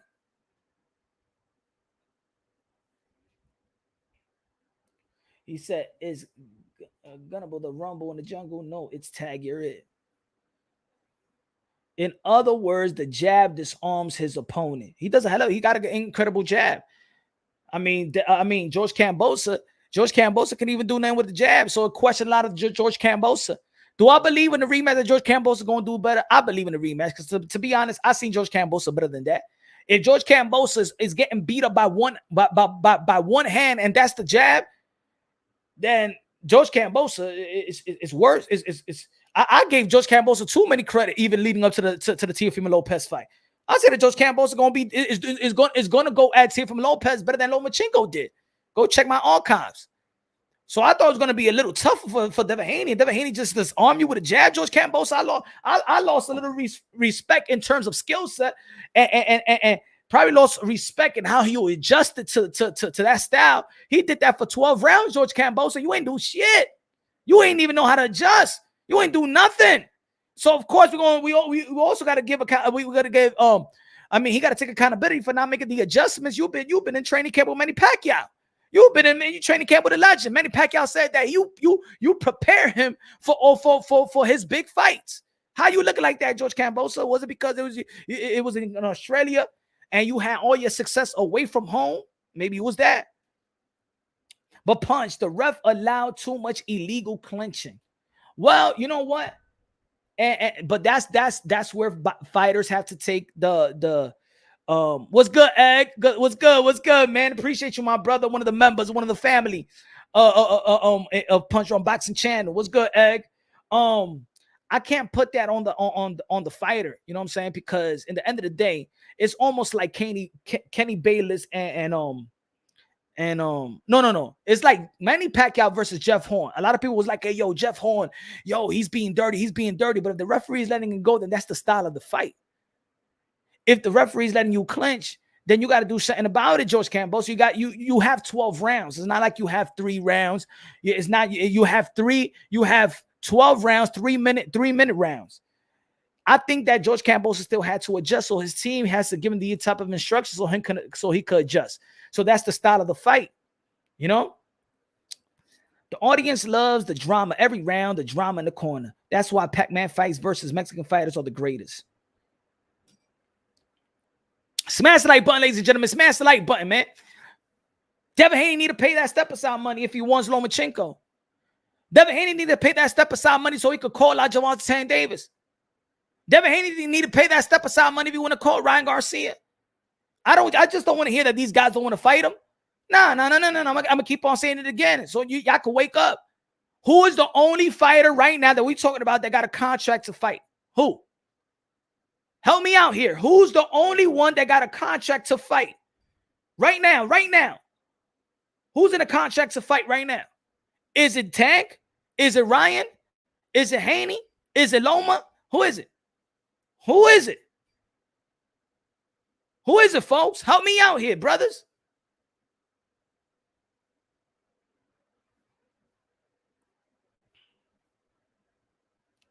He said, who beat Kambosos? Come on, man. You giving me kindergarten question, Haley? You giving me kindergarten question. We all know that, Devin. We not. I don't. Am I taking any credit away from Devin Haney? Can I ask you a question? Am I taking any credit away from Devin Haney? Am I taking any credit from Devin Haney? We all know that Devin Haney beat George Kambosos. What I'm saying is, Haley, what I'm saying is, don't say you want these fights. Don't say that these people are ducking you when you're the one that's hooked to a contract to fight. Okay, I'm sorry, Haley. I'm sorry. Because sometimes I'm just going in and then I look at the comment section. Like the videos, motherfuckers. That's what I'm talking about, Combat Talk, man. Like the videos, man. Smash the like. Okay, my fault. But look, we want to see. We want the belts to be respected. We don't like that the belts and the people in the sport of boxing, incredible opinions, are saying that the belts are watered down. The fighters is who makes the belts nowadays. The undisputed of the welterweight division of Earl Spence versus Bud Crawford. The undisputed is very, very big because of the people and the fighters who hold the belts are the 1 and 2. Utmost respect. Tio, Loma, 4.2 million views. ESPN. The most viewed boxing bout up to this date. Free TV. The most viewed. Why? Because we all understood it was the number 1 versus the number 2. We also understood, whether you were a Devin Haney fan or not, that he never earned the belt. In people's eyes in the sport of boxing, did not consider Devin Haney a champion. They consider Loma, Tio. Thus why it was a big fight.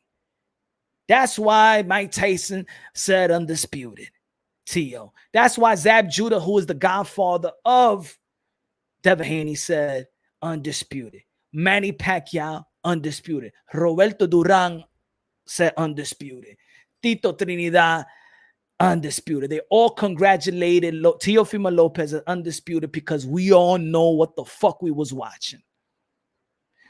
These people understood what we was watching. I understood what we was watching, and I didn't fall for the politics shit. Y'all fell for the politics shit. I was the only one that was fighting for the people not to fall for the politics shit. Y'all wanted to play semantics. Oh, but it's still the WBC belt. Guess eso ain't nah. We already know what it was.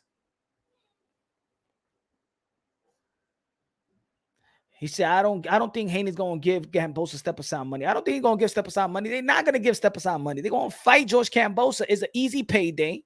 The way that it looked like is an easy payday. And then Bob Arum, then he's promising Devin Haney that I'll give you Lomachenko after. And I believe that Bob Arum will give Lomachenko to Devin Haney. He gave Teofimo Lopez Lomachenko. He gave Shakur Stevenson and Oscar Valdez. He gave us Oscar Valdez versus Miguel Burchell. So I believe he gave Shakur Stevenson a hearing. I believe that. I believe Bob Arum cold-heartedly. I believe Bob Arum when he said Devin Haney beats George Kambosos on a rematch, he gets Lomachenko. I believe him 100%. And y'all already know how I feel about. Sometimes I feel about Bob Arum, aka Dinosaur, aka Jurassic Park, aka got my five more years to live because he be smoking that shit because it's giving longevity. I critique him in some things, but I praise him in other things. I believe Bob Arum 100% when he says that when Devin Haney get past George Kambosos once again, that he gets Lomachenko. He proved it. He gave us Josh Taylor versus Ramirez. He was giving Cepeda Ramirez again. He's giving Cepeda, well, that's a mandatory and stuff like that. They order it. I believe in Bob Arum that he will give Haney Lomachenko. But all this cloud, oh yeah, I don't want to wait. Man, shut up. You're gonna fight George Kambosos. Just do this. The best thing that Devin Haney could do. And I think there's a great opportunity also is make a statement versus George Kambosos on that rematch. Remember what I'm telling you right now. Remember what I'm telling you, folks. Devin Haney. Remember what I'm telling y'all. Yeah, right now, y'all think it's hate. Some of y'all think right now is hate. Devin Haney makes a statement versus George Kambosos, and I'm talking about looking sensational, spectacular, and stopping George Kambosos or knocking George Kambosos out. Mark my words.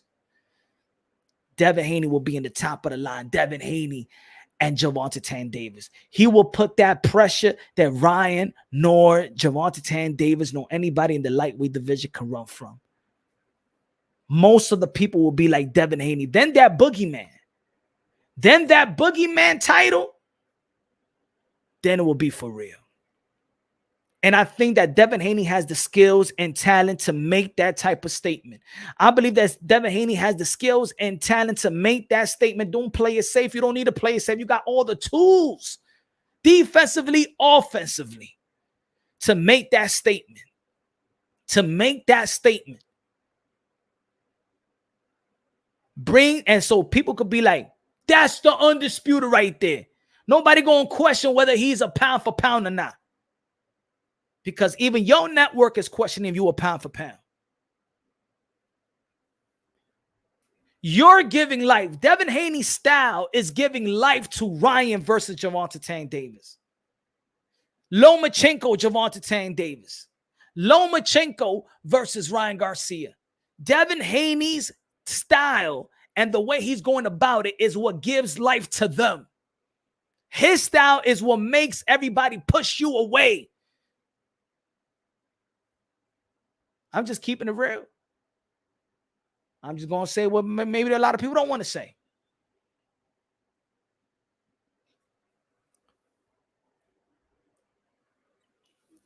He don't got to make it boring. I'm putting that heat. You don't got to make it boring, though.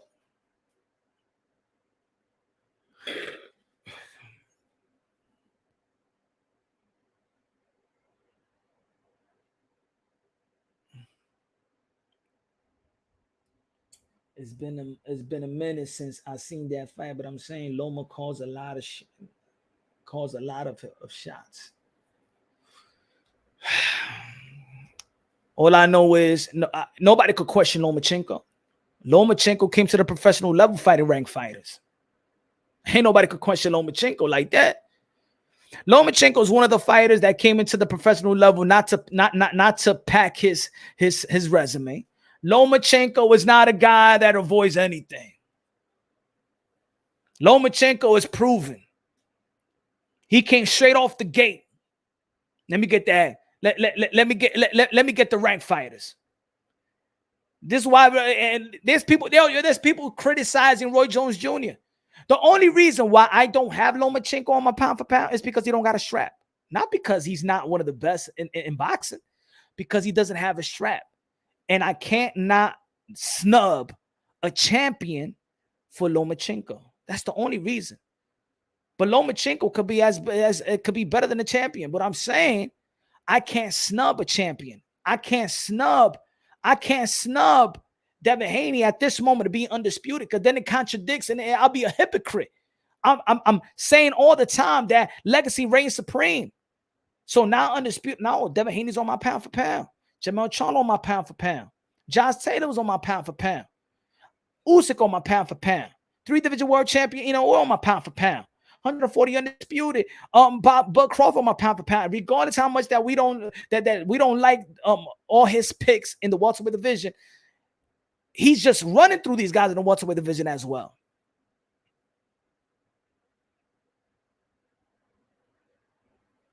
If Lomachenko had a look, the reason why I don't got Juan Francisco Estrada because he's been active, but he'll be on my pound for pound. Chocolatito his skills and talent is a top 5 pound for pound, but he don't got a strap, so I don't want to snub. But Chocolatito is a Hall of Fame, is a future Hall of Famer. But I could take nothing away from Chocolatito.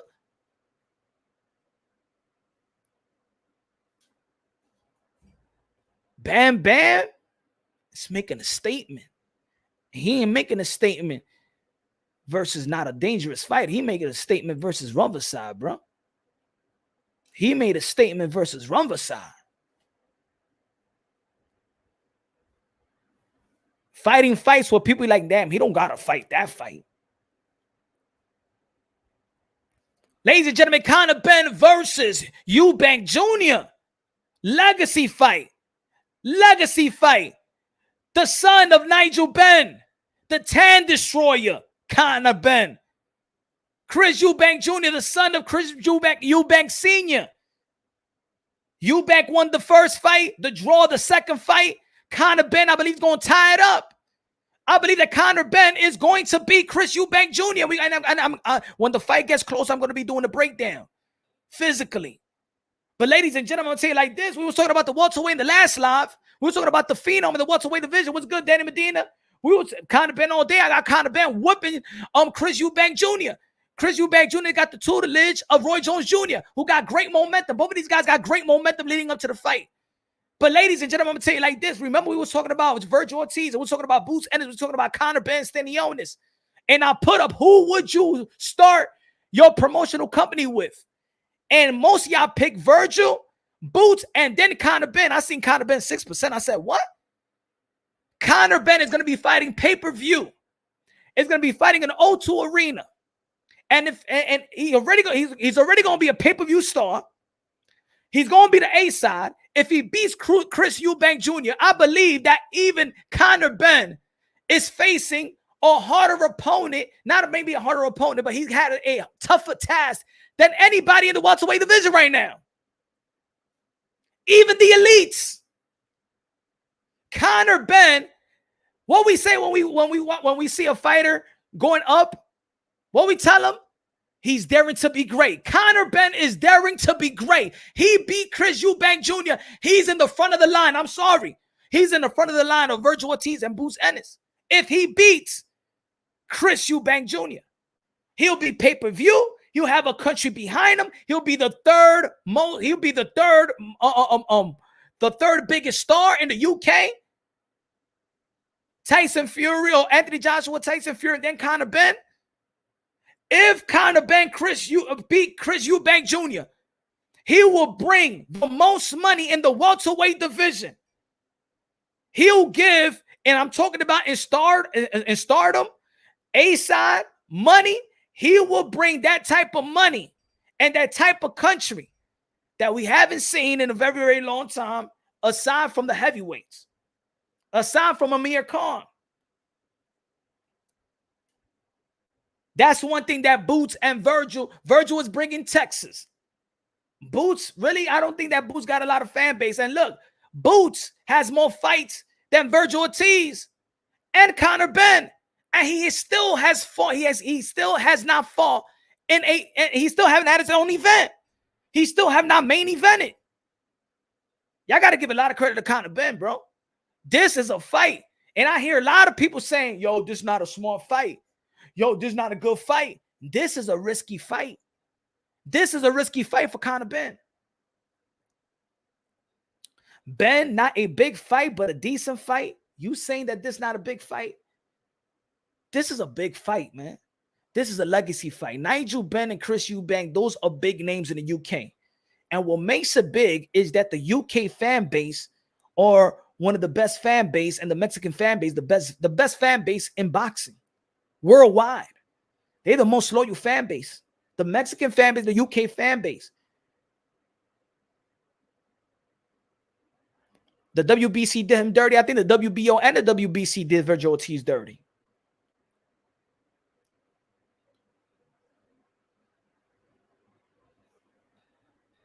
Yeah, I put the link. Hold on. Let me put the link in the for the members, man. If you want to jump in and talk about this right quick. Hold on.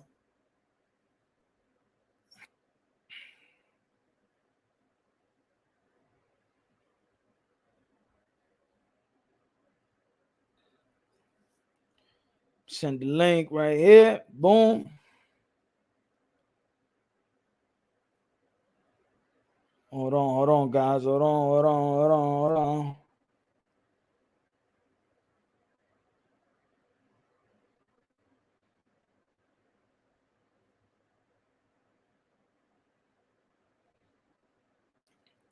I put the link in the community for the members. If y'all want to jump on the panel and talk about this right quick. Hold on.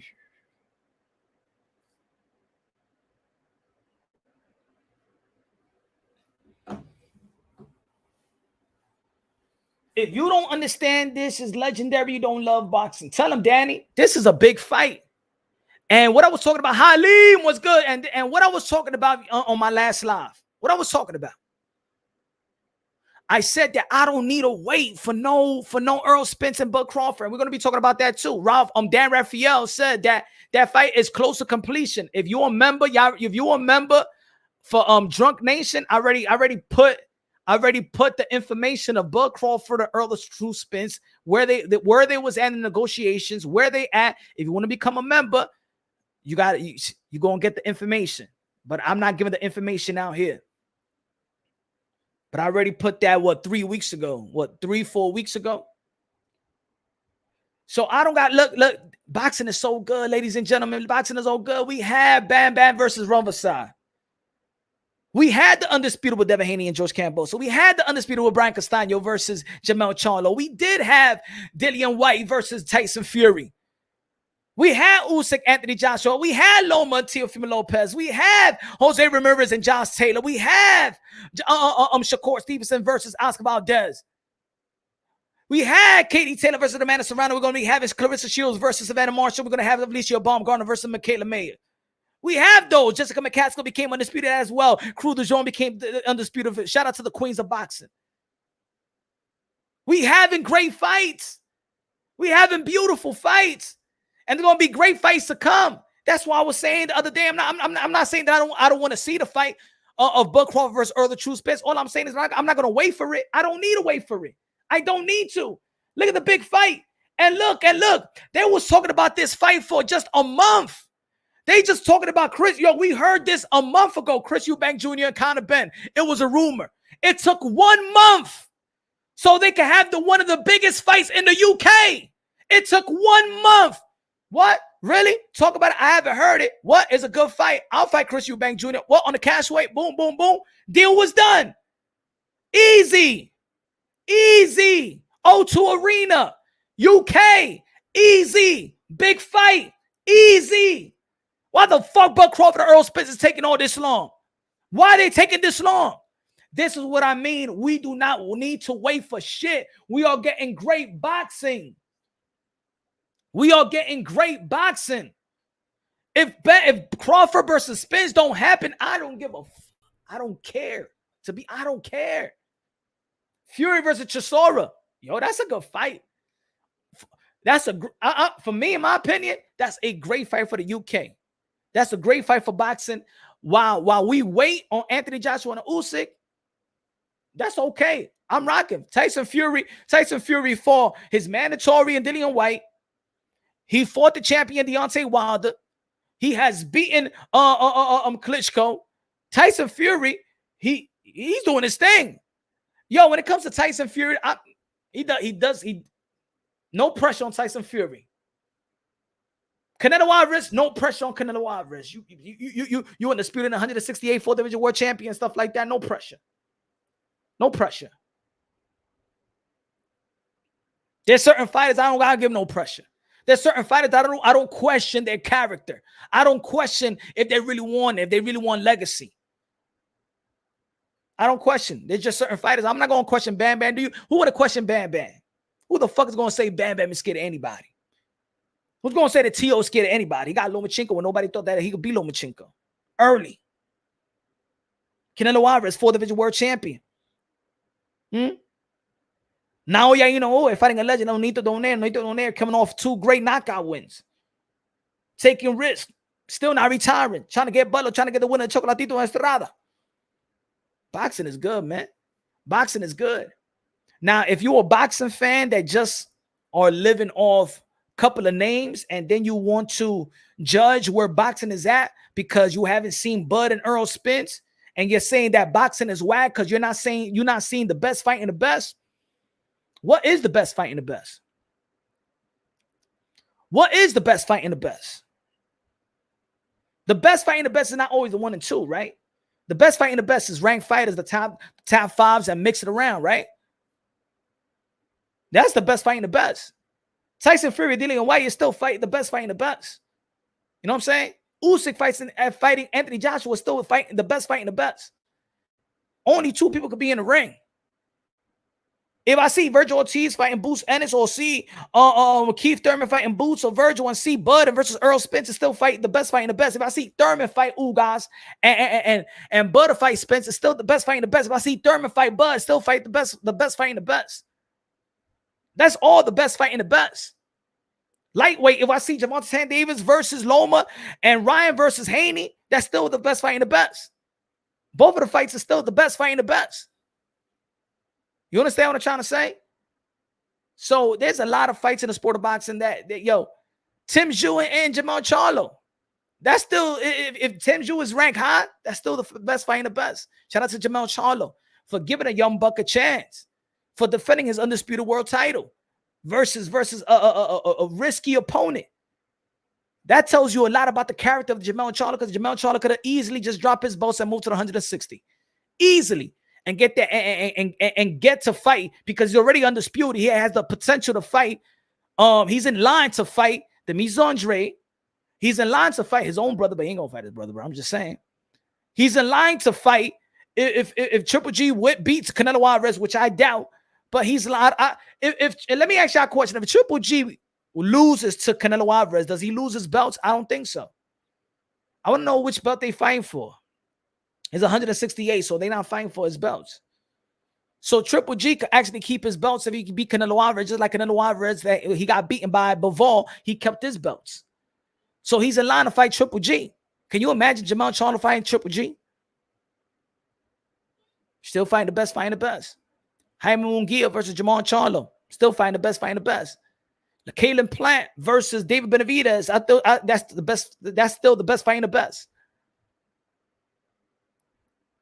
Zurdo Ramirez versus Bivol. Still the best, fighting the best. We had Joe Smith versus Beterbiev. Come on, man. There's a lot of things in the sport of boxing, man. A lot of things in the sport of boxing. Again, if y'all want to jump on the panel, I'll put on the for the members. I'll put in the community, man. Just in case y'all want to be in the panel. Let me see where we at with the smash. Let me see where we at. 85 likes, 77 watching. 85 likes. Let's put this to 100. Let's put this to 100. Let's put this to 100, man.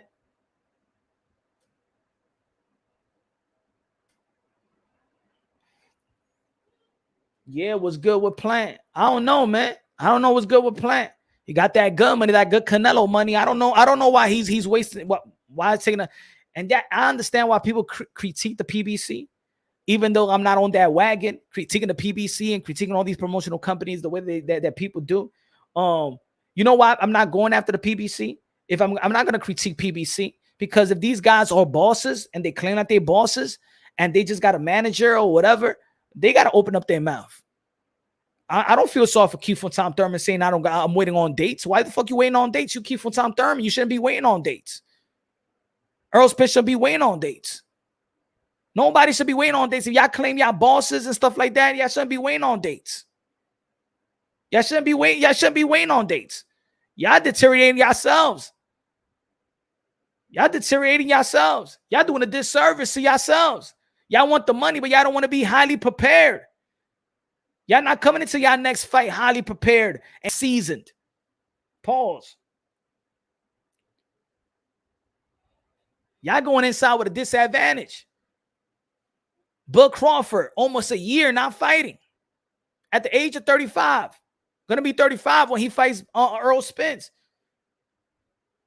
I don't know, in my opinion. It's not the same. It's almost when Manny Pacquiao fought Floyd Mayweather.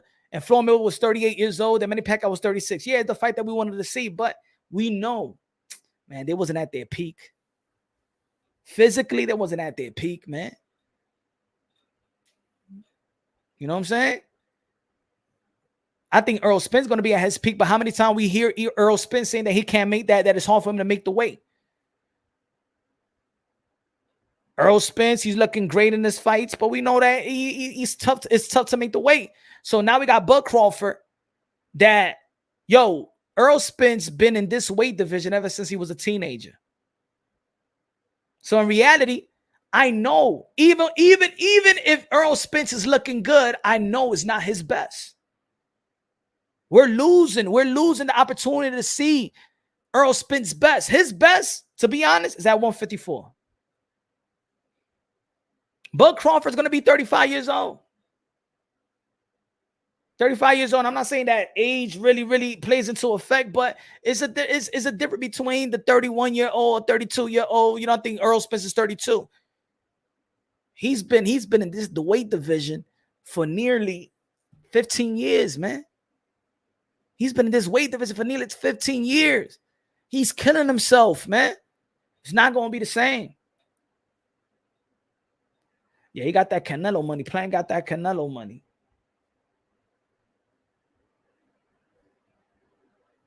At this point, if Bud and Spence don't fight this year, they got to move up and let the next generation fighters fight for the top spot. I think they're going to fight this year. You know, throughout the years, I've been very pessimistic about it, but you know what I'm saying? I think they're going to fight this year. I put the information on the members. If y'all want to become a member to Drunk Nation, I put the members and stuff like that. My source already told me what was going to come to fruition and what's the numbers and what is happening. But I'm optimistic this fight is going to happen. They're holding the division hostage. I think they're holding the division hostage, but not to the point, not too much of a hostage, because think about it. Let's say this. Sometimes we're saying that belts matter, and I'm not talking about me. I'm talking about the general public in the boxing community. We say that the belts are being watered down. Raps in the building. What's good? I'm all right, bruv. But it's, early morning, but I'm really ecstatic. I'm excited like fuck. You know what I mean? It's one of, I'm excited. I don't give a fuck about the people across the pond. How about that? I don't give a fuck about the people across the pond. Why you don't give a damn about the Americans? How do you think you are coming to an American channel saying that you don't give a damn about the people across the pond? No, I don't. Because if you're not excited about this fucking fight, and I don't see no Conor Benn, no Chris Eubank Jr., and I don't see the flames, and I don't see the fire, then I don't give a fuck about the fans across the pond. God, fuck you. Because this is the biggest fight. I'm telling you, Punch, this is the biggest fight. And you proved it. Today, Punch Drunk Boxing has proved it. Belts don't matter. Because this fight is bigger than any belts. Punch, it's a pay-per-view fight. It's going to sell out. We're going to come out to the O2 Arena. We're going to sell this fight out, bro. So I want to see the same energy from my Latinos, from my Black Africans, from my fucking Americans. I want to see that same energy for Conor Benn versus Chris Eubank Jr. Big fight, Punch. Huge for us. Is a huge fight. Look. It's a huge fight for the UK. But I want to say that it's a huge fight for the sport of boxing. And also it's a huge fight because look, the last live show, like I was talking, like I was saying earlier, we was comparing about the welterweight. We was talking about Virgil Ortiz and Bruce Ennis, and always Conor Benn, they put him on as the third wheel. We always put him third. But after this fight, pay-per-view DAZN, O2 Arena, ladies and gentlemen, packed house. If we thought that Kell Brook, Amir Khan sold out in 6 hours, this fight will be sold out in 1 hour. 1 hour, ladies and gentlemen. It's legends. It's the sons of a legends. The Tan Destroyer fighting Chris Eubank Jr. Ladies and gentlemen, Nigel Benn Sr. Conor Benn needs to go in that ring and tie it up. Tie it up. I think and I think this also. You could correct me if I'm wrong. Correct me if I'm wrong. Hold on, let me say this. JT, welcome to the family. JT in the building. Welcome to Punch Run Boxing family. Let's go. That's what I'm talking about, man. Good looking out, man. Appreciate you, man. Appreciate you. Appreciate the movement, the grind. Appreciate the work, man. Thank you. Shout out to JT. I'm saying, man, look. If Conor Benn beats Chris Eubank Jr., he stepped up in weight. He's daring to be great. He's going to have the country behind him. The UK, man, I even think they'd be a tough negotiations even with him and Earl Spence. And who's going to be the A side? Who's going to bring the dollars? What you think? I mean, I don't want to go that far. Yeah, I don't want to go that far. We got to go that far. We got to go that far. If Conor Benn, if he gets through Chris Eubank Jr., and we're talking about Conor Benn versus Boots, or Conor Benn versus Virgil Ortiz, let's be real. Who's the A side? Conor Benn. It is what it is. Look, it's the same thing with Tank Davis. Why is Tank Davis the A side? He's sold bigger attractions. He's a bigger name. And that's why he's the A side to even Devin Haney right now. Because of the way that he's selling pay-per-view. He's got a bigger name behind him. And that's just what it is. He's earned more clout. He's earned more money. So the way I look at it is like this. Conor Benn sells this fight. And like you said, if he wins, hey, bro, he got a bigger name on his record than Terence Crawford. I mean, he going out there to challenge himself to a bigger man, what these guys ain't done yet. So all I'm saying is if he sells bigger numbers, he is the A side to most fighters. But you got to give Errol Spence that Errol Spence is going to be the unified champion and he's going to be the guy who's the number one of the division. So no, I'm not saying Conor Benn's doing something special here. But go on. I'm not saying that he won't be. Of course, Errol Spence is going to be he's going to be the A side. He got the straps and stuff like that. But I'm saying that it will be a tough negotiations because okay, look, at least Errol Spence has fought in the stadium, 40,000. Conor Benn, Dillian White and Tyson Fury did 94,000 plus. I think this fight could actually do the 70,000 plus. I think it can hit the 70,000, but let's just be keeping it real. It's all the pay-per-view model for DAZN. This is DAZN's new pay-per-view model. After Canelo Alvarez, this is the next guy with the pay-per-view. Now, that's how big this fight is. This is how big this fight is. That is a pay-per-view. DAZN is pay-per-view, and the only guy that's doing pay-per-view is Canelo Alvarez in DAZN. I'm not saying that Anthony Joshua is not going to be pay-per-view, but Conor Benn, that's barely close to title contentions. Yo, he's going to... I think you got it mistaken. Isn't the fight at the O2 Arena? Yeah. So that only holds about 20,000+ in that arena. Okay. But I think they're relying on the pay-per-view here. And don't forget, Punch, both. They had to get a date and a venue within 8 weeks. Both. They're counting on the man. Everybody gonna be buying that shit in the UK, and the tickets won't be cheap. I don't think this fight's gonna be costing some money. You know, man, this fight is big, man. It's huge. It's huge. But again, look, it's a huge fight. But that other guy, Chris Eubank Jr., he's never been at 156 or 150, whatever it's gonna be. He's never been at that weight. I mean, he's always fought from 160 and above from a teenager. So I'd just like to see what weight class the fight is actually announced at. I don't think you know either, do you? Though, say it again. You don't know the weight class confirmed, is it? I mean, the first time when it came with the conversation and the rumors was that the fight was going to be in 155 pounds. That's too low for Chris Eubank Jr. That's shredding him. He's never done that in his life. Hey, if you want that fight, hey, you gotta sacrifice. You know what I'm saying? The greats has done it. Oscar De La Hoya came back down from the middleweight to fight Manny Pacquiao in 147. If you want that fight, you want that fight. You know what I'm saying? You just got to be dedicated to it. And I think that, you got, let me see how many, you got enough time. You got enough time to come down to the 155. Yeah, but come on, Punch. There's no fighter who's never been there before.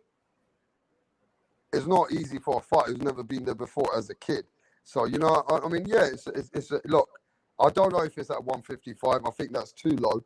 I think it'd be at 156, 158. I believe Chris Eubanks is not that stupid. He ain't going to sign away a fight to kill himself to make that fight. But it is millions involved. And Chris Eubank Jr. is coming to the end of his, what is he, 32 years old? Conor Benn's a young guy in the game. I mean, this is it's a risk worth all the rewards. But at the end of the day, Chris Eubank Jr., I think, ain't stupid to come at 155. I think that's a stupid weight for him. He needs to be minimum at 156. Minimum. But then I'll say that it should be at 158. But again, you got to admire this fight. It's a massive fight. And I got to give it to them, man. They made it. But see, I know this because people always think that the guys coming down is hard. Yo, the guy that's moving up is also hard. The guy that's moving up, that, yeah, he might bulk up. That doesn't mean he's going to be faster. That doesn't mean he's going to be sluggish. A lot of fighters always say when they move up that they feel sluggish. let's not forget that when Nonito Donaire, when he moved up, like he came back down. Why? Because it's more comfortable where he at. He's not comfortable getting bigger. It's not comfortable. You know what I'm saying? There's a lot of danger that happens when you move up, because remember, they're going to be rehydrating. Now, is there a rehydration clause? That's more, to be honest, it's not even making the weight. Does he have a rehydration clause? Could Chris Eubank Jr. shoot back up to 100, 170 plus, or almost to 180? You know what I'm saying? The dehydration is just as dangerous as the rehydration. I learned that a lot too. Yeah, and I don't think this is going to be this is the beginning of this new, as they're saying, that the legacy of their fathers. But this is going to be, I think, either a trilogy or it's going to be a rematch for sure.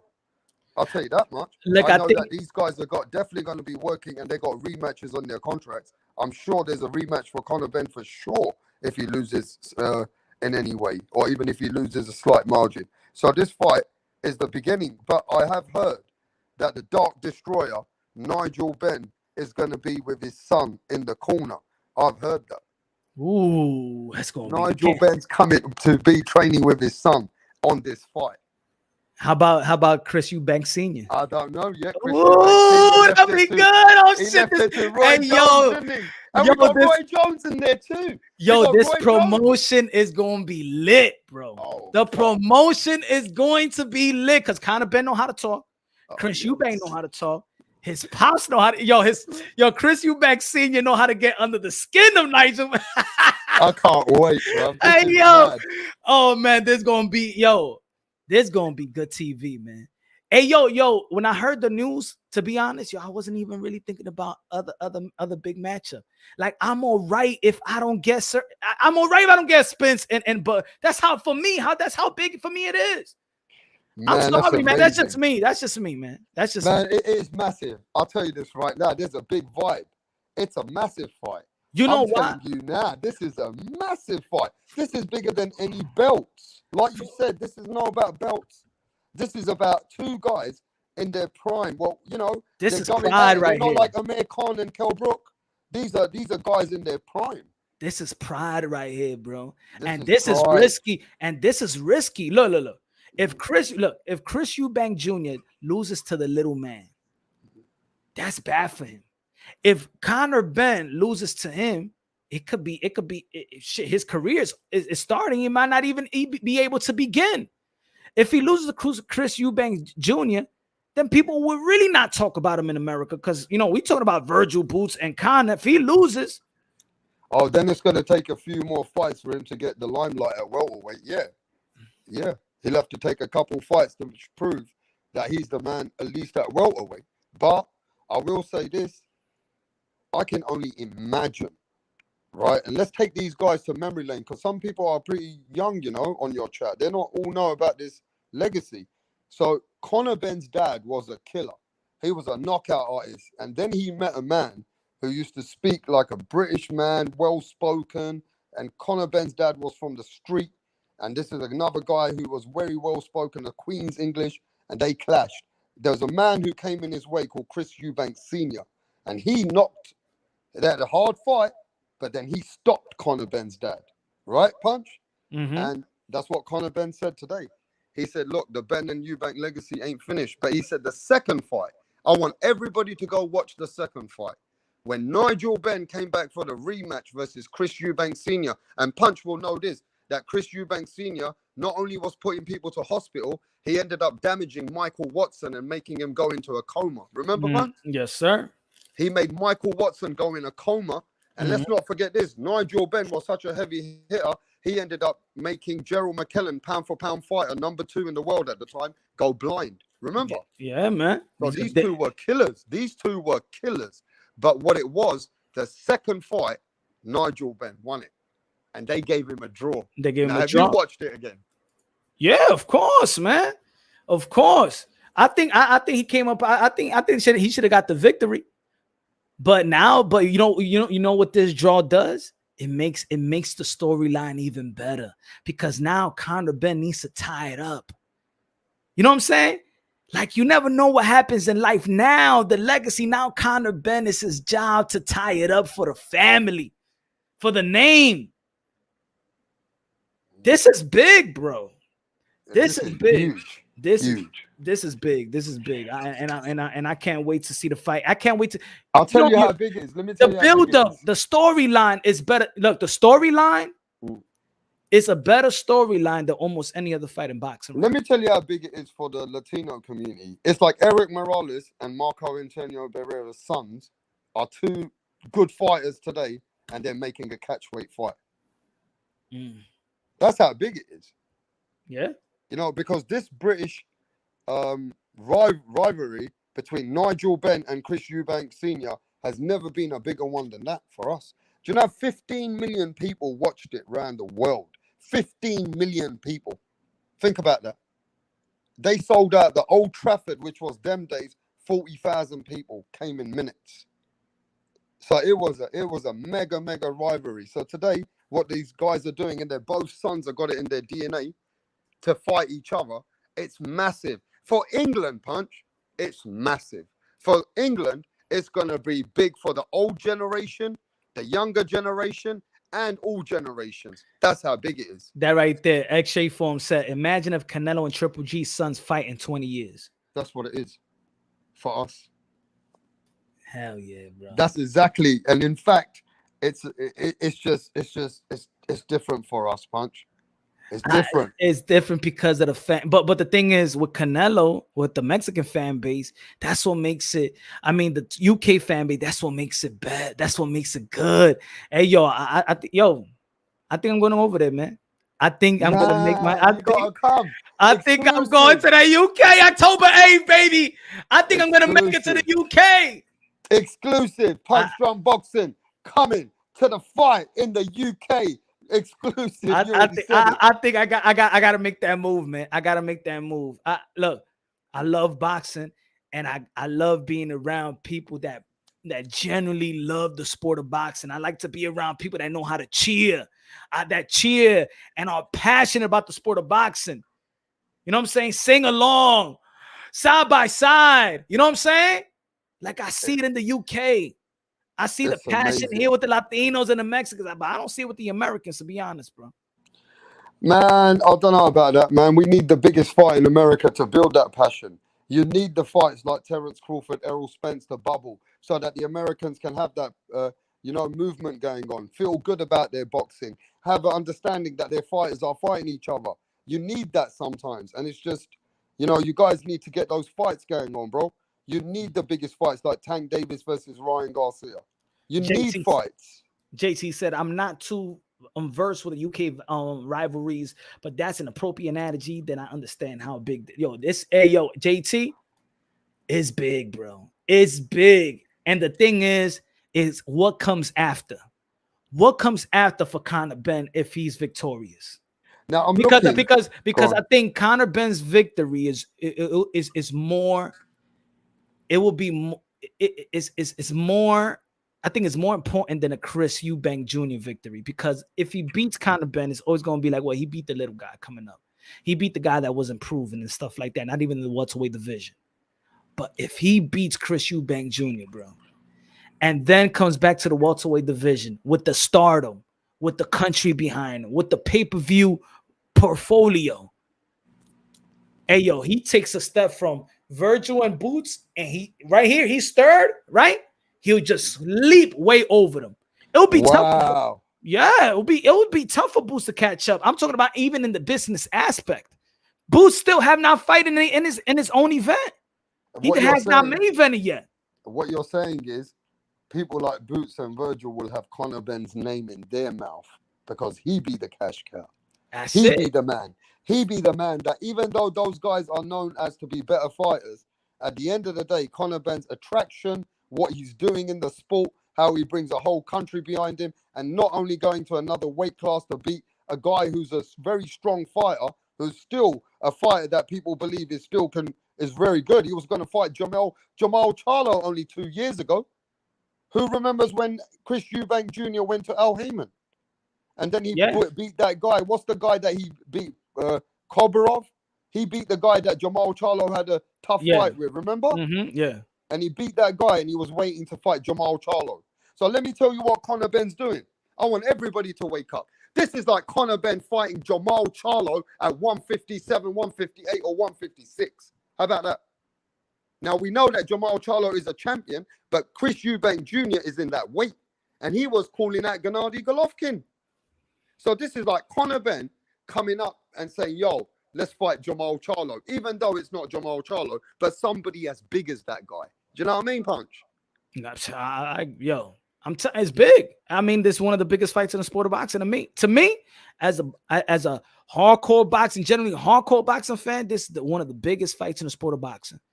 And you know what I love? And this is what I mean. It puts things on notice. Pay attention, folks. This fight was only talked about for a month, bro. It was first a rumor. I was hyped. I did the video. I said, this fight is going to happen, right? Even you, Rapstar, was like, yo, calm down. This fight is not going to happen. Remember? Yeah, this is took me by storm. You said this fight is not going to happen. Yes. And I said, I don't give a, and what did I tell you, Rapstar? Fuck it, man. I got to talk about it, man. Fuck it. Why not talk about it? Why I got to be pessimistic? I got to be optimistic. I love the sound of this. I don't want to downplay it. Remember I told you? Say, nah, we can't downplay this. I want this fight. Nah, it ain't going to happen. You know, it's too risky. I don't think Conor Benn going to know. Shit. Man, I didn't think Conor Benn will go up in that weight class or any catch weight or even a weight class when he had comfortability at welterweight. Why did I even think in my brain that this guy ain't going to need to do anything like this? So, yeah, I didn't think this fight's going to happen. So, for me, look, I'm really happy and ecstatic. But at the same time, I'm kind of like a little bit like, where are they going with Conor Benn on this fight? Because Chris Eubank Jr. ain't no... Hey, listen, I'm going to tell everybody right now, I'm a big Conor Benn fan. He's from London. He's from East London, in fact. So, yeah, he's my guy. But listen, Chris Eubank Jr. is the bigger man. He's a killer in his own right. He's never been down in a fight. Hey, he ain't got the best technical skills, but I'll tell you something. Chris Eubank Jr. has got some serious grit and determination, and he can punch because he put another kid in a coma called Nick Blackwell. So Chris Eubank Jr. he's I don't know, man. He's a risk. He's a fucking risk. And he's coming with great momentum. He's coming with great momentum. So he's looking dangerous. You know what I'm saying? A lot of people felt that his outing versus Liam Williams was better than Demetrius Andre. Yes, and some people say that he beat Yildirim better than Canelo. Some people say he knocked out Yildirim hard, like it was a proper knockout. Some people feel that was the stopping of Yildirim, that he's the one who beat him. Remember? He knocked him out first. So I'm just saying, bro, don't forget, we keep forgetting Chris Eubank Jr. beat a gold medalist, James DeGale, who James DeGale went all the way with Badou Jack and knocked Badou Jack down early on in the fight. And James DeGale drew the fight with Mayweather's fighter, Badou Jack, remember? And Chris Eubank Jr. after that beat James DeGale, who beat Badou Jack in my eyes. So how the fuck is Conor Benn fighting this guy? I'm still a little bit like Conor Benn's still young. He's not a Kell Brook. He's not Amir Khan. He's not end of the career. But this is what I'll be talking about. This generation, man. This generation is bringing back. There's a lot of boxing fans that don't value. They cried and bitch and moan about we want boxing to be like it used to be. We want boxing to be like it used to be. We want Roberto Duran back. We want Sugar Ray Robert Leonard. We want Hearn. We want Hagler. Ladies and gentlemen, do you know that Duran moved up for the Sugar Ray Leonard? Do you know that Conor Benn is moving up? Do you know that Tio fought Loma? Do you know that Bam Bam fought Riverside? These young bucks are doing their thing. They are doing it. Stop complaining. That's what I was saying. I'm not waiting no more. Even you got to give respect to Danny Dubois to fight Joe Joyce. Yeah, but you know what? Even you got to respect Mr. Saul Canelo Alvarez for trying to challenge himself consistently, going to weight classes where the midget don't belong. Yeah. This guy is fucking 5'7.5". What the fuck is he doing going at light heavyweight? People don't understand how much respect I've got for Canelo Alvarez because of even that loss. Canelo, he's a Canelo is the man. Canelo is the fucking man. Even after that loss, Punch, Canelo is the motherfucking man. He done more than Terence Crawford can ever do. And Terence Crawford ain't in his level. I'm sorry what people think of this. I'm keeping it real. Canelo Alvarez is on another level, bro. Canelo Alvarez already stamped to go to the Hall of Fame for his battle Hall of Fame. And we're talking about a 35-year-old who's older than Canelo.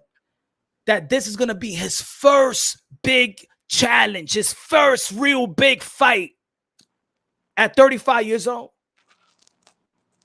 And I said it along. I've been saying it for this year, for a bunch of years. I say Canelo Alvarez have separated himself from his contemporaries. Canelo Alvarez do not frustrate me as a boxing fan.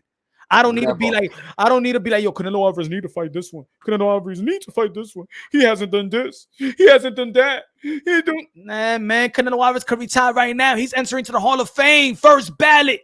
First ballot. Hey, look, bro, if you're a real boxing fan, you know, real boxers, go ask Errol Spence who he thinks the real motherfucking boxer in the world is. He'll tell you himself, Canelo Alvarez. Go ask Gervonta Tank Davis who he thinks is a real guy who's impressed him. He'll tell you, Canelo Alvarez. Pound for pound, who is the best fighter in the world right now? Canelo. Always got that on deck. Always got that on deck. Yeah, man. You talk to most boxers. Huh? I always got that on deck. Crawford is a Hall of Famer too, fam. We don't have to diss him and praise Canelo. Nobody is never gonna diss Crawford. Nobody is dissing. Why people take it as diss? That's almost like saying, oh, Devin Haney is good. I saw earlier, Carl King. Oh, Punch is always talking about it. But it's, so what if I'm talking about it? I talk about a bunch of fighters all the time. So what? I praise them just as much. And if I could critique, I only give him one critique. You know what's one critique? That he's just boring to watch. I understand his style, but it's boring. That's it. But I don't take nothing away from his skills. I don't take nothing away from his accomplishment. Undisputed lightweight, got the best jab on my pound for pound list. It seemed like everybody escaped that, but they want to stay with man. It is what it is, man. I'm just telling you the truth. People forget, bro. People don't realize, that it's no hate or no. This just is no critique. It's just being straight. I don't give extra credit. I'm not giving. I could hype young fighters because I like hyping. I'd rather put it this way. I'd rather hype than wait like a grumpy old man and be like trying to so I could be proven right or prove. You know what I'm saying? So I could be proven right. So I could come back to YouTube and talk my to have my bragging rights. No. I'm not sitting here. I want to see Keyshawn Davis. Let me see what happens if he fights good opponents. Or Ben Whitaker. Nah. I'm saying he hasn't fought these opponents. He only fought this guy. I don't know. Nah. Ben Whitaker's the man. Ben Whitaker, the cash is clear in the UK. That's me. Just like I did with Devin Haney when I said Devin Haney when he signed to the Zone. When I said the new golden boy. Ryan Garcia, Devin Haney, years ago. When I said Boost Ennis is the second coming to Roy Jones Jr., I give props to everybody. I love boxers. But also, I'm not going to give him extra credit. I'm not going to give him the extra credit beyond the opponents that they you know what I'm saying? Like Ryan and Gervonta Davis and Lomachenko. No, I'm not going to say that Devin Haney is better than Lomachenko. I'm going to say that he's undisputed, but I'm not going to say that Devin Haney is better than Lomachenko. Not yet. Not to me. Not yet. Is that hating? Is that hating when I say that Devin Haney is not better than Teofimo Lopez, in my opinion? Is that hating? That's your opinion. Go on you. That's not hating. That's your opinion. That's just my analogy. That's it. If he's boring, if he's exciting, look, Isaac Cruz is an exciting fighter. Does he got more skills than Devin Haney? No. For me, he got lesser skills than Devin Haney. But Isaac Cruz is more exciting. That's it. Is it hating? Did I hate on Isaac Cruz? Did I say that his skills is not up to the level of Devin Haney? Am I hating? No. At the end of the day, there's everybody a different, everybody watches boxing for their own entertainment. Some people love entertainment in boxing. They love a guy to show that he's got killer instinct. They love a guy not to play it safe. They love a guy that if he can hurt somebody, then he goes for it. You know, those are the people analyze fighters like that. They appreciate fighters like that. And I understand. Go on. And let me say this for the people that think that, oh, because and look at this, and I'm gonna give you a good example. Does Casimero, Rio Casimero, hold a candle to Rigondeaux's skills? Nothing. Casimero is nothing. Does have nothing. Not better jab, better movement, intellect, nothing better than Rigondeaux. Who won that fight? Casimero. So don't think because there's gonna be people that be like, hey yo, but Devin Haney got better skills. Isaac Cruz can't beat him. I seen John Rio Casimero beat Rigondeaux. That's regarded in this era one of the best technicians in the world. So don't think that Isaac Cruz, Ryan Garcia, Gervonta Tank Davis, Teofimo Lopez, and all these guys can't beat Devin Haney. Don't fall in love with the tippy tap. Don't fall in love with the tag your writ. Don't fall in love with that. Oh, yo, I mean, Devin Haney could box better than Gervonta Tank Davis. Oh, shit, y'all haven't seen Gervonta Tank Davis too much. And the thing is, like I said before, forget about what we're saying. Listen to what the legends are saying. Listen to the people that step inside the ring with both of these guys. Listen to them. Listen to what they say about Gervonta Tank Davis compared to these guys. Listen. Forget about the opinions. How about the opinions that have the experience with these guys, bro? Listen, I just had an interview earlier. I mean, yesterday with Floyd Schofield, who was the one opponent that they say that we gotta wait for. Gervonta Tank Davis. Why? They say they ready for Shakur, ready for Haney, ready for anybody. You know who they said? But wait, we need more time for Gervonta Tank Davis. Because he got manpower. Exactly. People gotta listen. We can't always go just based on our opinions. We also gotta listen to those that's been in that had experience. Floyd Schofield been in training with Devin Haney. Floyd Schofield been in training with Gervonta Tank Davis. Doesn't he gives you look at Peterson, Anthony Peterson, what he just said a couple of days ago. He sparred both of them. Gervonta Tank Davis was for the people. Chill, bro. Listen up. Even if you feel like, yeah, he got skills, listen up to the people that's been in the ring. What Tyson's gonna say, what De La Hoya's gonna say, what Hopkins gonna say, what Floyd's gonna say. You think you got more credible opinion than them? Shit, man. I value my opinion, but also I got to take these opinions for consideration as well, because I ain't never been in the ring with both of them.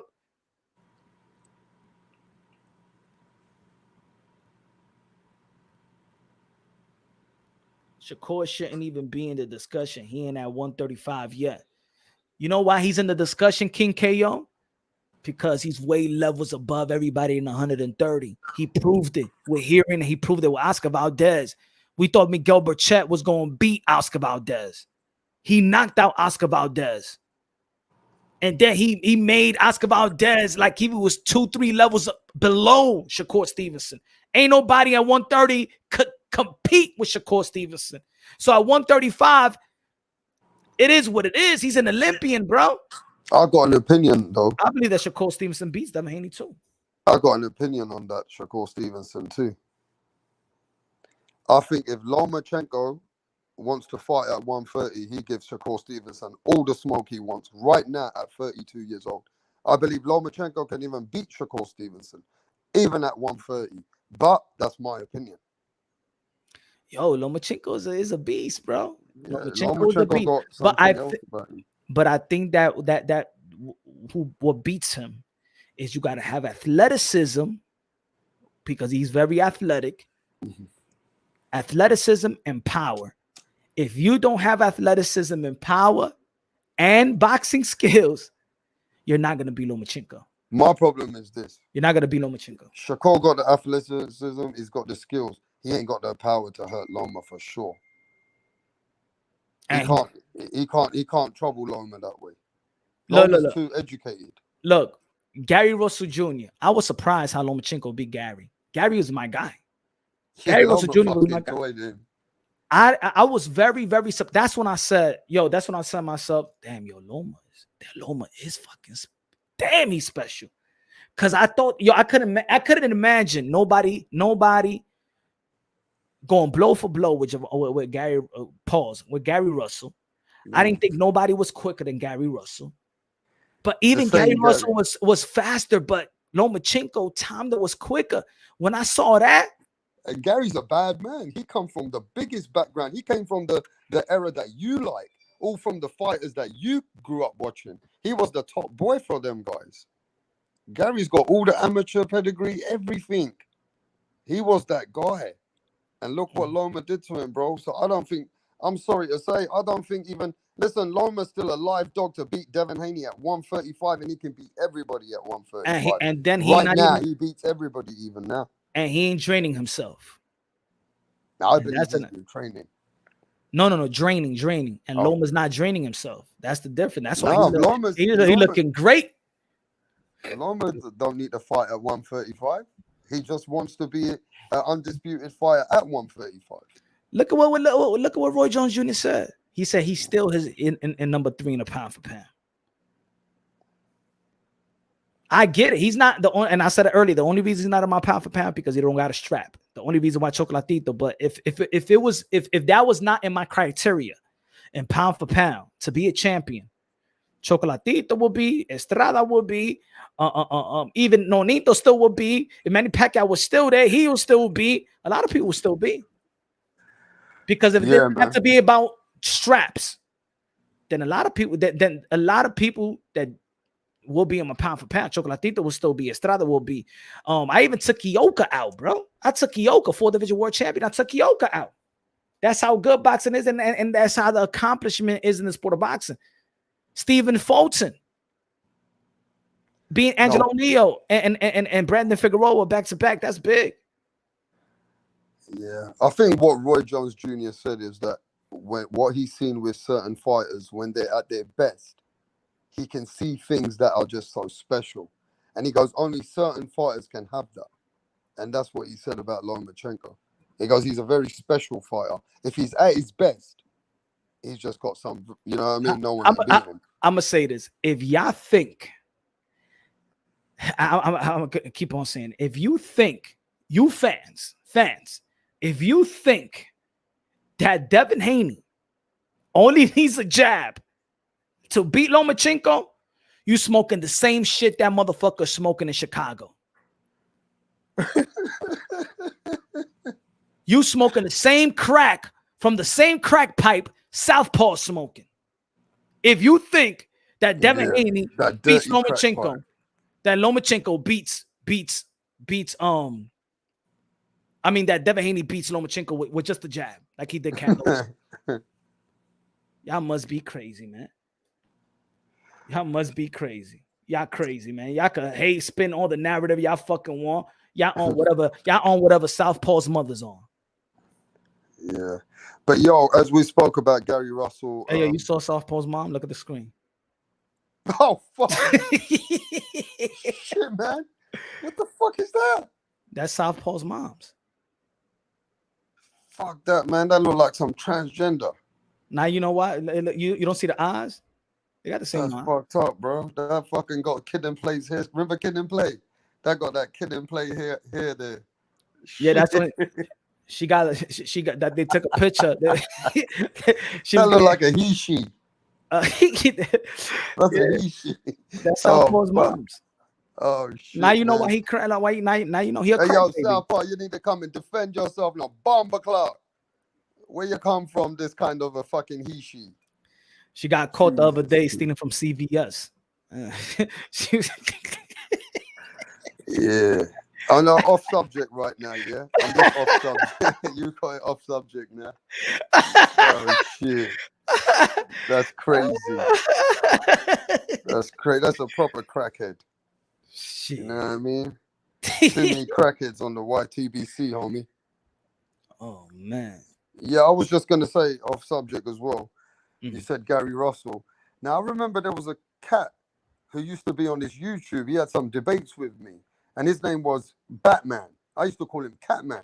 Now, unfortunately, this was the guy that used to say that he was Gary Russell's brother, and he used to be debating everyone for Gary Russell against Devin Haney, Terrence Crawford. Anyway, I've seen some channels saying that, you know, that man's dead. Rest in peace to Batman, which I used to call Catman. Yeah, man. I didn't know that the man got killed or he got murdered.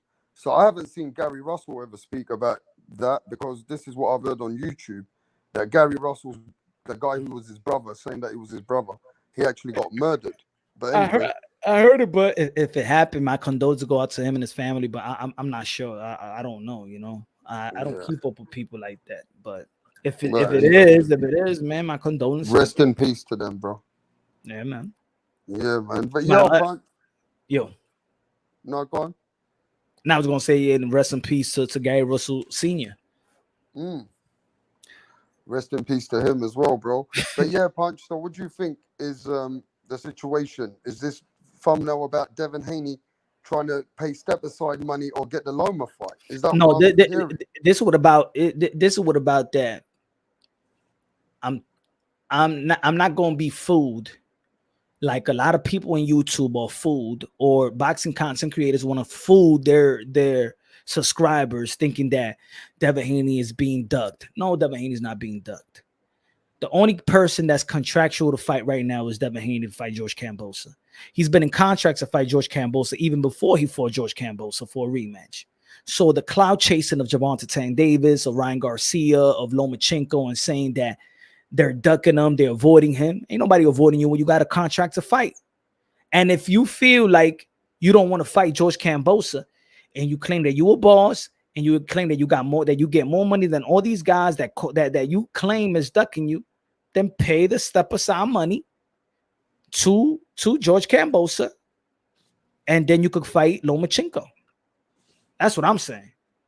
I'm not saying that he shouldn't fight George Kambosos, because George Kambosos has a rematch, right?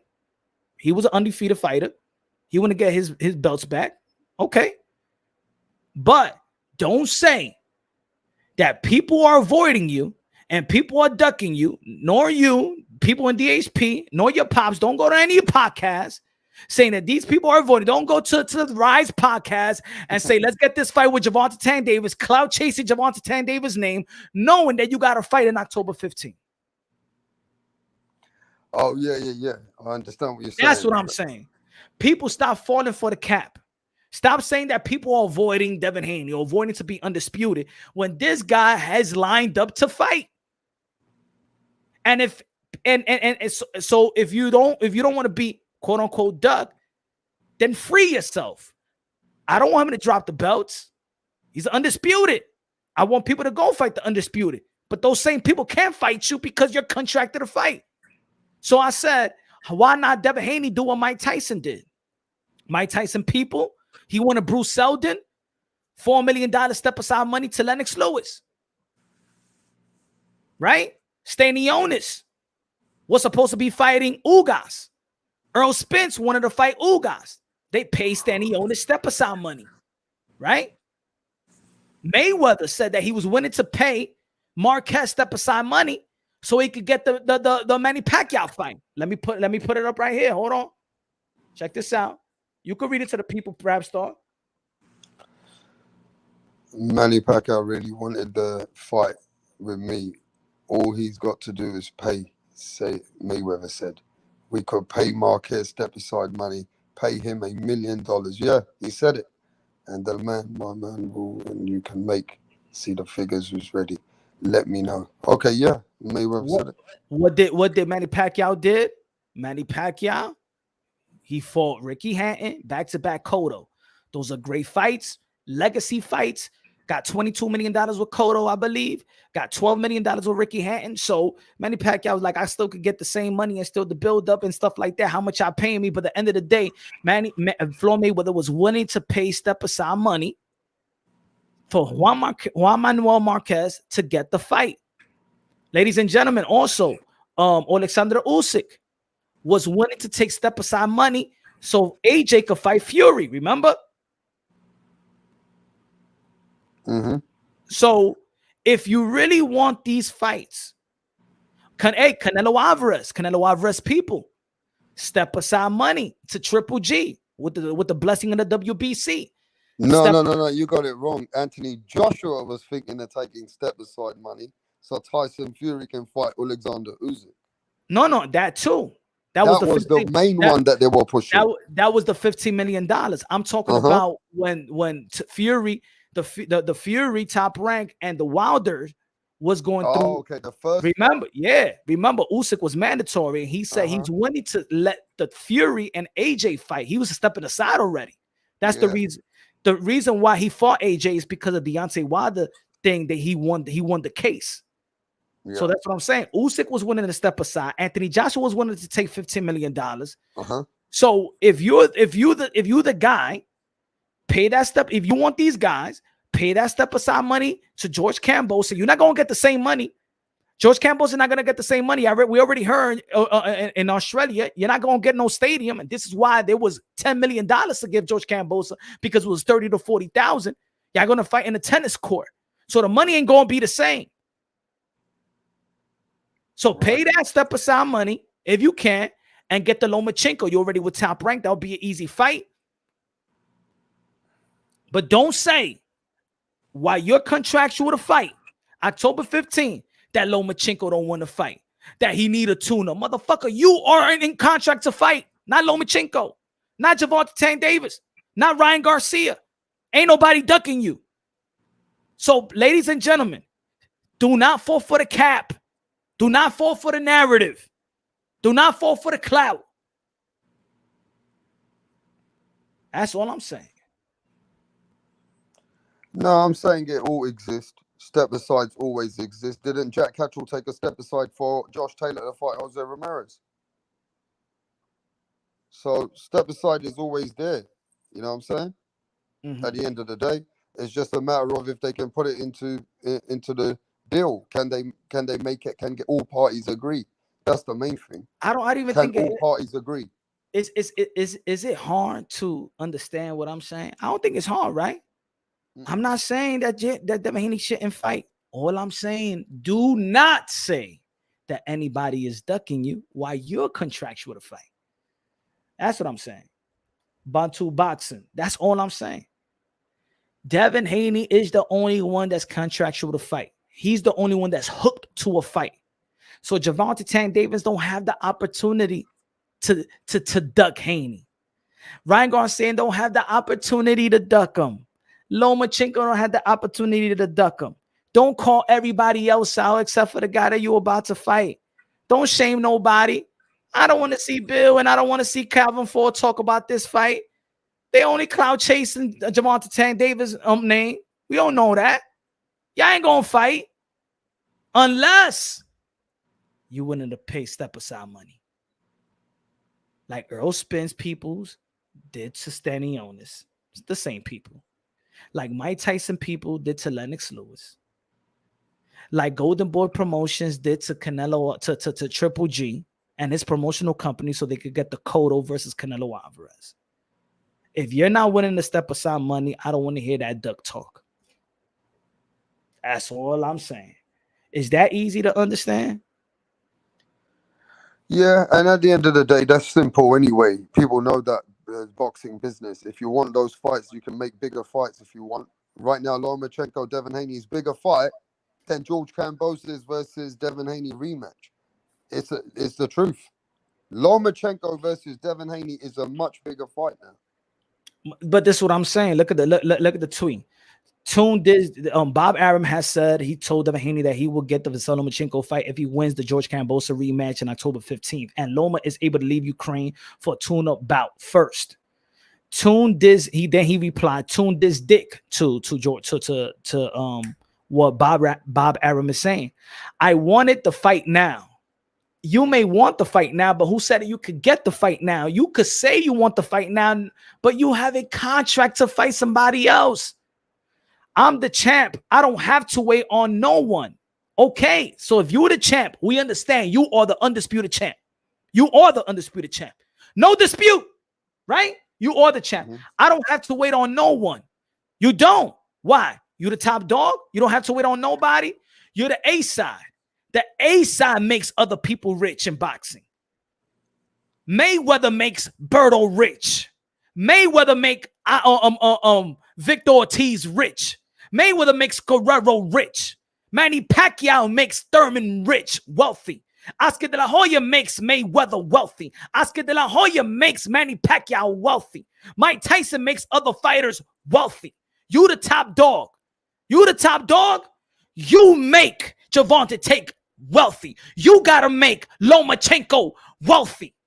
You got to do it. You got to do it.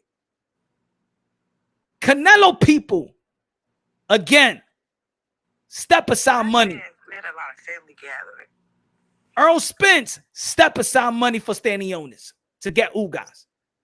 Mike Tyson, step aside money. If you the top dog, you put that step aside money and you go after Lomachenko and call him out and be like, you gonna fight me right now because you ain't waiting on nobody. You the champ. This is what Lomachenko wanted and he can't pass. It's something that he can't pass. Are you going to go with the October 15th date? Or are you going to be the boss that you say you are and pay Kambosos some step aside money? That's what I'm saying.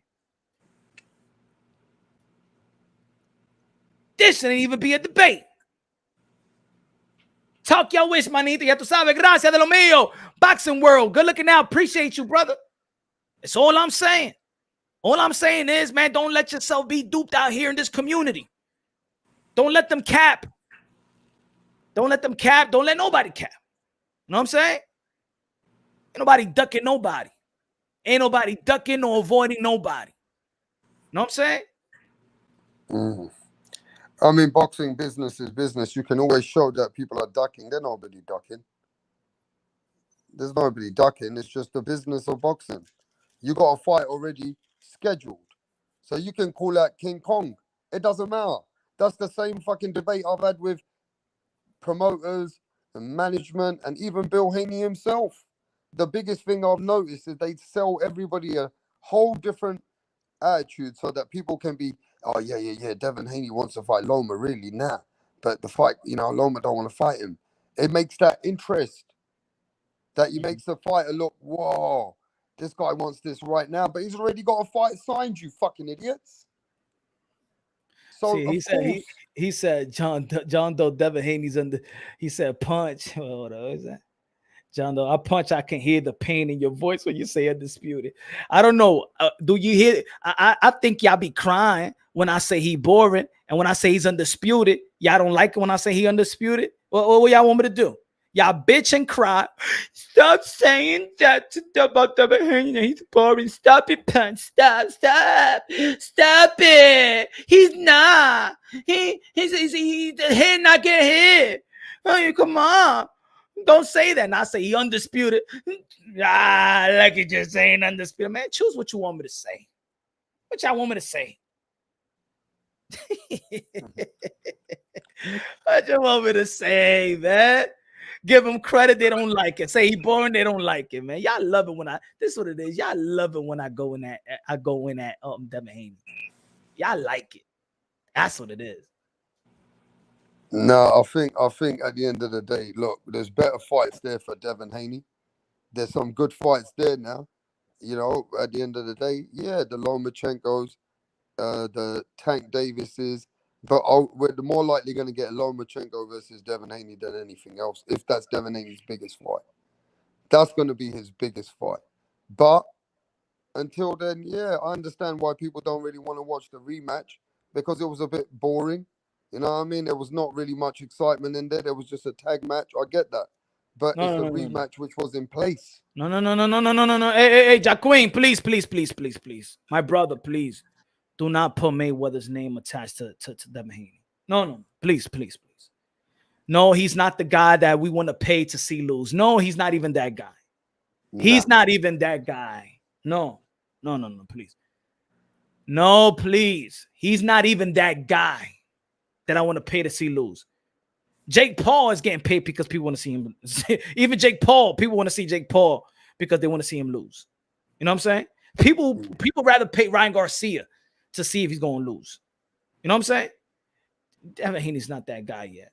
He's not in the guy where, oh my God, I need a pay to see. No. Then he'll be a pay-per-view star. Then he'll do pay-per-view. Hey, listen, the only thing with Devin is, man, he don't bring that excitement. Exactly. He don't bring that excitement of knockouts or aggressiveness. When he's got an opportunity, he don't go for it. He's always on the on a like a tactical base. He analyzes it too much. He fights scared, but that's how he fights. Now I understand he's a boxer and he fights like a little bit, very, very carefully, because he also doesn't want to go for it. He knows what it's like to go for it because he tried it with Jorge Linares and he nearly got knocked out. So you got to remember, he isn't that kind of a fighter. Also, he only knows how to place you off of his jab. He only knows how to hug. He only knows how to catch you 1-2 and hold you again. He knows how to get away from a punch maybe and then get back to defense mode. He knows all the things which might seem boring, but sometimes that's all it takes for a man to win.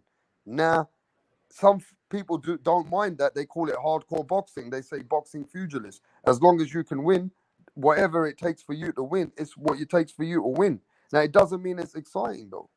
That's it. It's very simple. Devin Haney might be the best of the best with the crops. He might beat some of the best of the best, but it won't be exciting. He's not an exciting fighter. And the thing is, I think this is where some people don't get it, what I'm saying. The thing is, he's in a division and he's linked to names that are very exciting. You know what I'm saying? He's linked to a lot of names and in his age range that are very exciting. So people are mean though, bro. Look at this guy, Nico. Nico KO say, if we were stuck in a paper bag and Haney had to fight for our lives to get us out there, we'll be there all day. Danny Medina, what's good? What's up, my people? What's good? Danny Medina, I think you got to What's turn up? You got a background. Of a background? I think you got to close. Are you on the laptop or you got to close it? I'm seeing an echo. Is that fine? You hear it? Yeah, is that fine? Let me see. I still hear it, but go ahead. Oh, God damn it! Yo.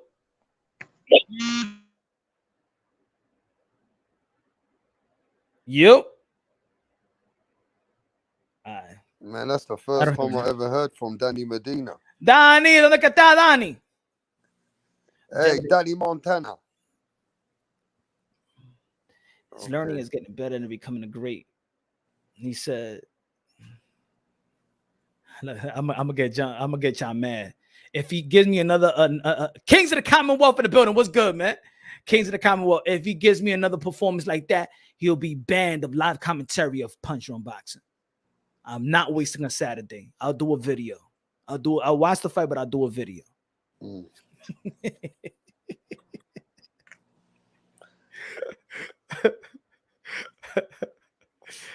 Yeah, you were saying that Devin Haney's thing is that he's been linked to some fighters, which so it doesn't. What do you mean?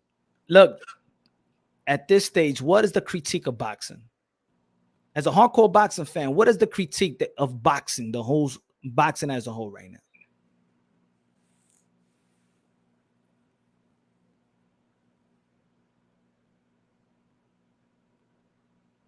Thinking about it? No, go on, tell me then. That boxing is dying. That's the biggest critique. That the UFC has taken over and boxing is not the same. That we wish that boxing is like back in the days of the Duran and the Haglers and you know why they say that? Not because they fought each other. It's the action. If all of these guys fought each other, but it was dead boring, nobody still be talking about the past era. Is what happened. It's the Hearn and Hagler round number 1. It's the action. When we thinking about those past fights, when we thinking about Sonny Liston and Muhammad Ali, what did Muhammad Ali do to Sonny Liston? He gave him the What did phantom Muhammad Ali? punch. What did Muhammad Ali did to Foreman? Yeah, he You know what did. I'm saying? Yeah, he They fucked left. Foreman. They left that impression. Danny, what happened to Danny again? Oh, he bounced out. What's good, Danny? Danny got a lot of background music or background. Kings of the Commonwealth. Devin blocked me on IG. Man, he blocked me a long time ago. Kings of the Commonwealth, you ain't by yourself. He blocked me. Or when I met Devin Haney, he said, "Yo, Punch, you know that I blocked you in all the social media platforms." I said, "Wow, my brother." He said, "Y'all blocked you on Twitter, IG." I wasn't even following him on that. He blocked me on everything. Before I even started trying to look in his IG or whatever, man, he already had me blocked. And I want people not to get it twisted. What Punch is saying is it just sounds like it's a bit, like it's too straightforward. Some people don't like straightforward conversations and there's no sugarcoating in it. Now, Devin Haney is a great fighter. He got different great skills. For him to do the things he does, he got to train like a motherfucker. Now, for that jab to work the way that jab works, he got to throw like a few thousand jabs every day. Facts. This kid is constantly training hard to be where he is. So even Devin Haney to have that skills, what he has to train like day and night, like an animal to be like that. Now, I'm not saying that Devin Haney ain't the guy that has proven that, he belongs with some of these good fighters. He's world class, but he's just not an exciting world class fighter. He doesn't bring you things that, when you watch a Devin Haney fight, bro, let's go get a couple of beers, man. You're going to see knockouts. You ain't going to see shit. You're going to see a bit of, you're going to see a technical fight where Devin Haney can technically beat a man. But at the end of the day, there's levels to this. Because when Devin Haney steps up to a man who's got some movement and some punching power, Devin's going to be in trouble a little bit. So, yeah, he can do these things with fighters. But at the same time, he's getting a little bit like with Jojo Diaz, with Linares. You've seen a few vulnerabilities in Devin Haney. So what I'm saying is, yeah, he's a good fighter, but he's got to make it in a way that you might not enjoy the way you watch it, the way he's got to fight. That's all. Danny Medina, talk to us, brother. You can still hear the echo, huh? It's all right. Well, we won't talk, so you could talk, so we won't hear the echo. But say your piece, my brother. How you been, my brother? Oh, we doing great, man. Just about to go to work in about an hour, so I was just listening to you guys. Ya sabes. Yo, so what you think? What you think about what we've been talking about lately, man? Just tell the people what you think about the Devin Haney. You feel like he should step aside money? Do you feel like he should go with the fight? What do you think about Conor Ben and Chris Eubank Jr.? Yeah, big shout out to you, Danny Medina, mate. Oh, to you too, man. I love both you guys. First time I've ever you guys are passionate about you something I love too. Yeah, it's first time I've ever spoke to you. I always see you on the chat, bro. Oh yeah, no, this is the second time I spoke to you. Okay, but, yes, Danny Medina. Respect, man. Go on, tell us. Yeah, love you guys, man. Shout out to UK and New York. Let's go. Conor Ben. Yeah, man. Jr., bro. Whoo! I'm so excited, bro. Hey, I be talking to everybody at work, like, hey, you gotta watch Conor Ben. But even just boxing overall, like Virgil Ortiz on Saturday. Woo! Baby! That was excellent. That was a match to see. You couldn't miss that. But Conor Ben as well coming up this weekend. Teofimo Lopez. Oh, come on, baby. Let's go. Nothing but great boxing, man. Come on. You see the excitement in Danny? Why? He's talking about the excitement that these fighters bring. Man, all of them.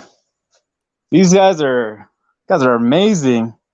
Even Floyd Schofield, his performance, that's what you call a performance, Haney. Feel me?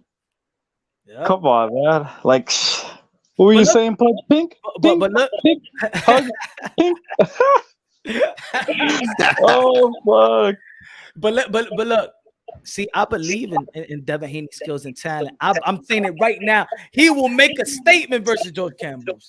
He will make the statement. He's listening to Punch Run Boxing. They listen to Punch Run Boxing. I know they listen to Punch Run Boxing. I know that for a fact. That's why I say what I say. They're gonna go to the gym. That's why after the fight with Jorge Navarez, they asked Jorge Navarez, do I have power? Do I have power? You know what I'm saying? They listen. I got them on speed down. They got my number. They got my text. I got text. They listen. You know what I'm saying? So I got confidence that his skill set warrants that he's going to make a statement. If he don't make a statement, he's banned from live commentary and punch from boxing. Oh. Just like Rigondeaux. Just like Rigondeaux. Just like Rigondeaux. So people can say, no, it's true. Thank you that you mentioned that, Danny. So people can say that I keep it consistent. What I said about Rigondeaux. Yo, what I said about Rigondeaux, that was my most viewed video. I said ban him from TV. Yup. He skills and everything. Hall of Fame, future Hall of Famer, ban him from TV. So they won't think it's a Devin Haney thing. I said ban Rigondeaux. Man, I still believe in Haney though. I'm not gonna lie. I love that guy. I love how he fights. It's a hard skill set for even any individual to achieve the way he does everything so crisp and clean with like thought process. You know, he's a chess player and a chess master. And the only way to break that down is for somebody to, you know, work with that, but with power, just like Teal. Or even a Loma, man. I still believe Loma is the best 135-pounder in that division, even above Tank, Cruz, Haney, Kambosos, anybody. Rayo, you could put him andy, but Keyshawn Davis, he'll fight all of them and beat them all. This guy, he's still in his prime. You know, the way he performed against freaking what's his name? Richard Comey. Jesus Christ. Like you said, he didn't have that killer instinct, but I mean, it kind of sucks when you know your levels above and you're just being the shit out of this man that has a family at home too, you know? And But I mean, he was doing the right thing, but at the same time, it's not the place. Yeah. Right? It's not, but, yeah, exactly. It's not the place. But you can still tell he has the skills and everything. He brings everything. He's hungry, man. That loss against Teal, I'm pretty sure haunts him. He's in his head. Teal wasn't lying. He's gonna have nightmares. But to be honest, I would like to see Lomachenko again. And one thing that I'm looking for is does he got the killer instinct. I wasn't very impressed that he didn't want to take Richard Comey out. He fucked up Nakatani though. No, and he did beautiful versus Fuck that man up, man. But I'm just saying, you didn't want to take him out, like. And I'm saying Richard Comey is not this guy that. And look, at when he wanted to take him out, he did it. Yeah, you're right. He's not a guy. He's not a puncher where you want to give him a chance. That you want to give him confidence. It's true. But it is what it is, man. But speaking about Conor Benn, whoo! I'm kind of a betting man, you know. I got $100 on my boy. I know it's nothing, but it's just a little friendly bet with my friends. Yeah.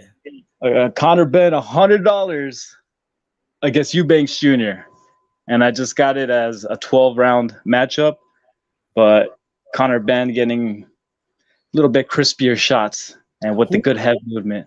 I would like to know that I don't bet on boxing, but what will be the? I think that Conor Benn would be the underdog. What you think? What you think? What was that? Yeah. Who y'all think is the underdog in the favor?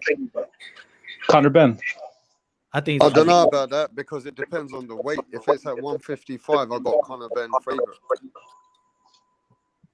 If it's at 155, I got to favor Conor Benn. But if it's at 158, I'm definitely favoring. I mean, I got to say that the underdog's Conor Benn. Is there a rehydration clause? Yeah, that's what we're going to find out, which we don't know all the details right now. Nobody's revealed the details. So we don't know exactly what the rehydration clause is, what's the rematch, and all that stuff. But look, it's a big fight, man. One of the biggest fights in England now. Biggest fight, especially in O2. It's going to be huge. Big numbers on pay-per-view. It's gonna sell out. It's gonna it's bringing. Listen, man, this fight's bringing in 8 weeks.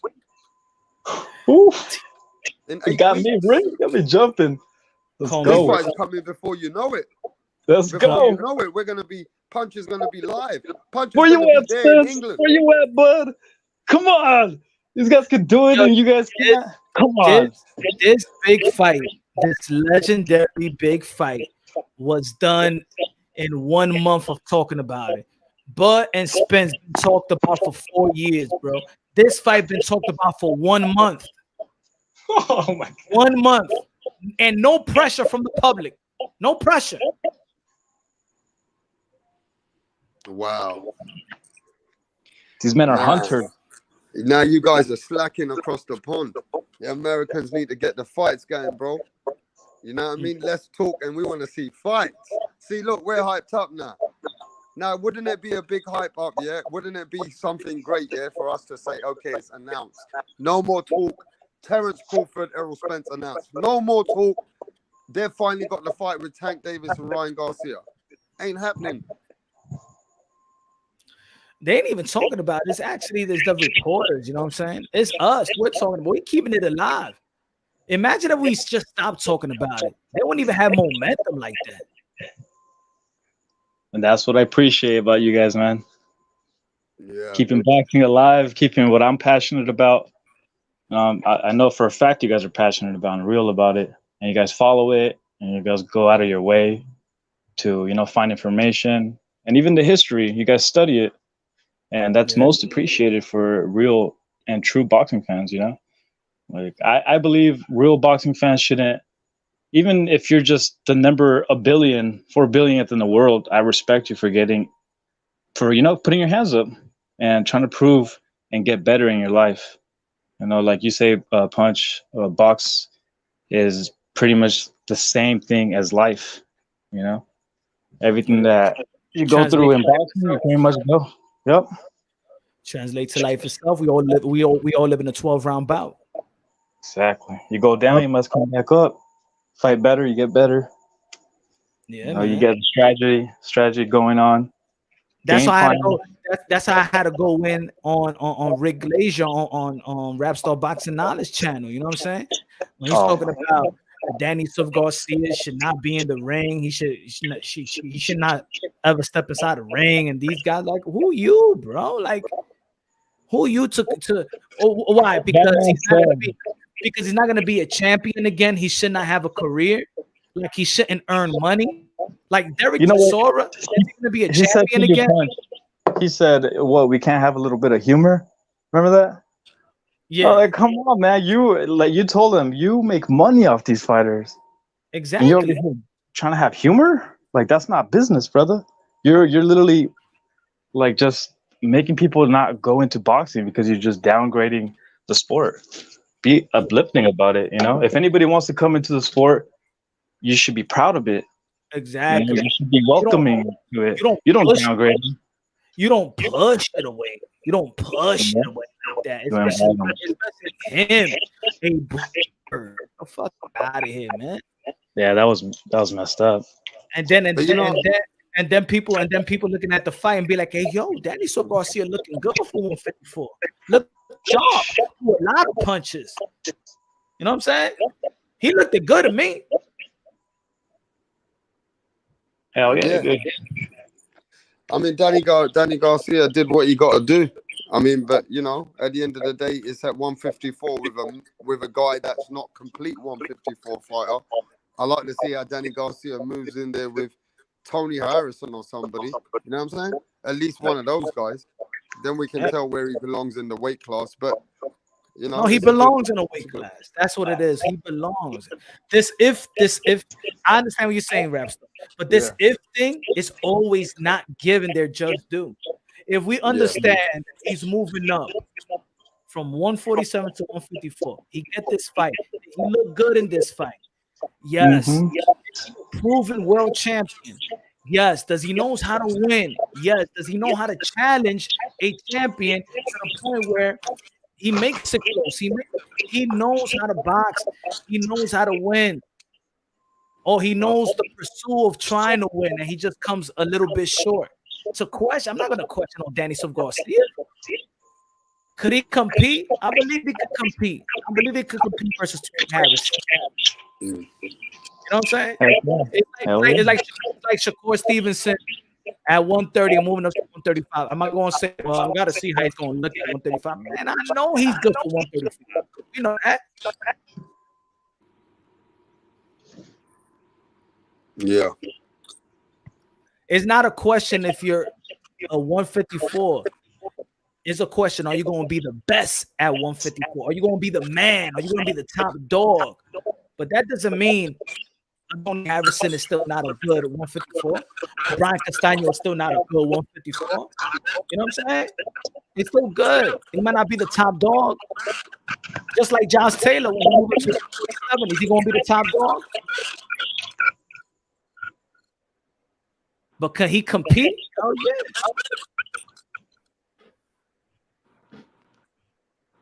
100%, man. But yo, man, I'm about to call it a night. Yes, sir. Rapper, you going live? Nah, man, I'm gonna go live tomorrow because I already put the post up for tomorrow.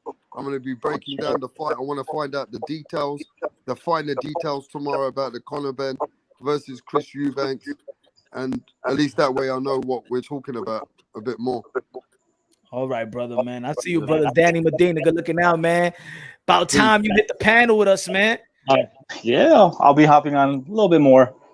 All right, bro. Appreciate you guys always talking about boxing. Everybody subscribe to Punch, Drunk Boxing, and Rap Star Boxing Knowledge. Let's go. Good looking out, Danny Medina. Thanks for supporting the channel always, my brother. Ya tú sabes de lo mío.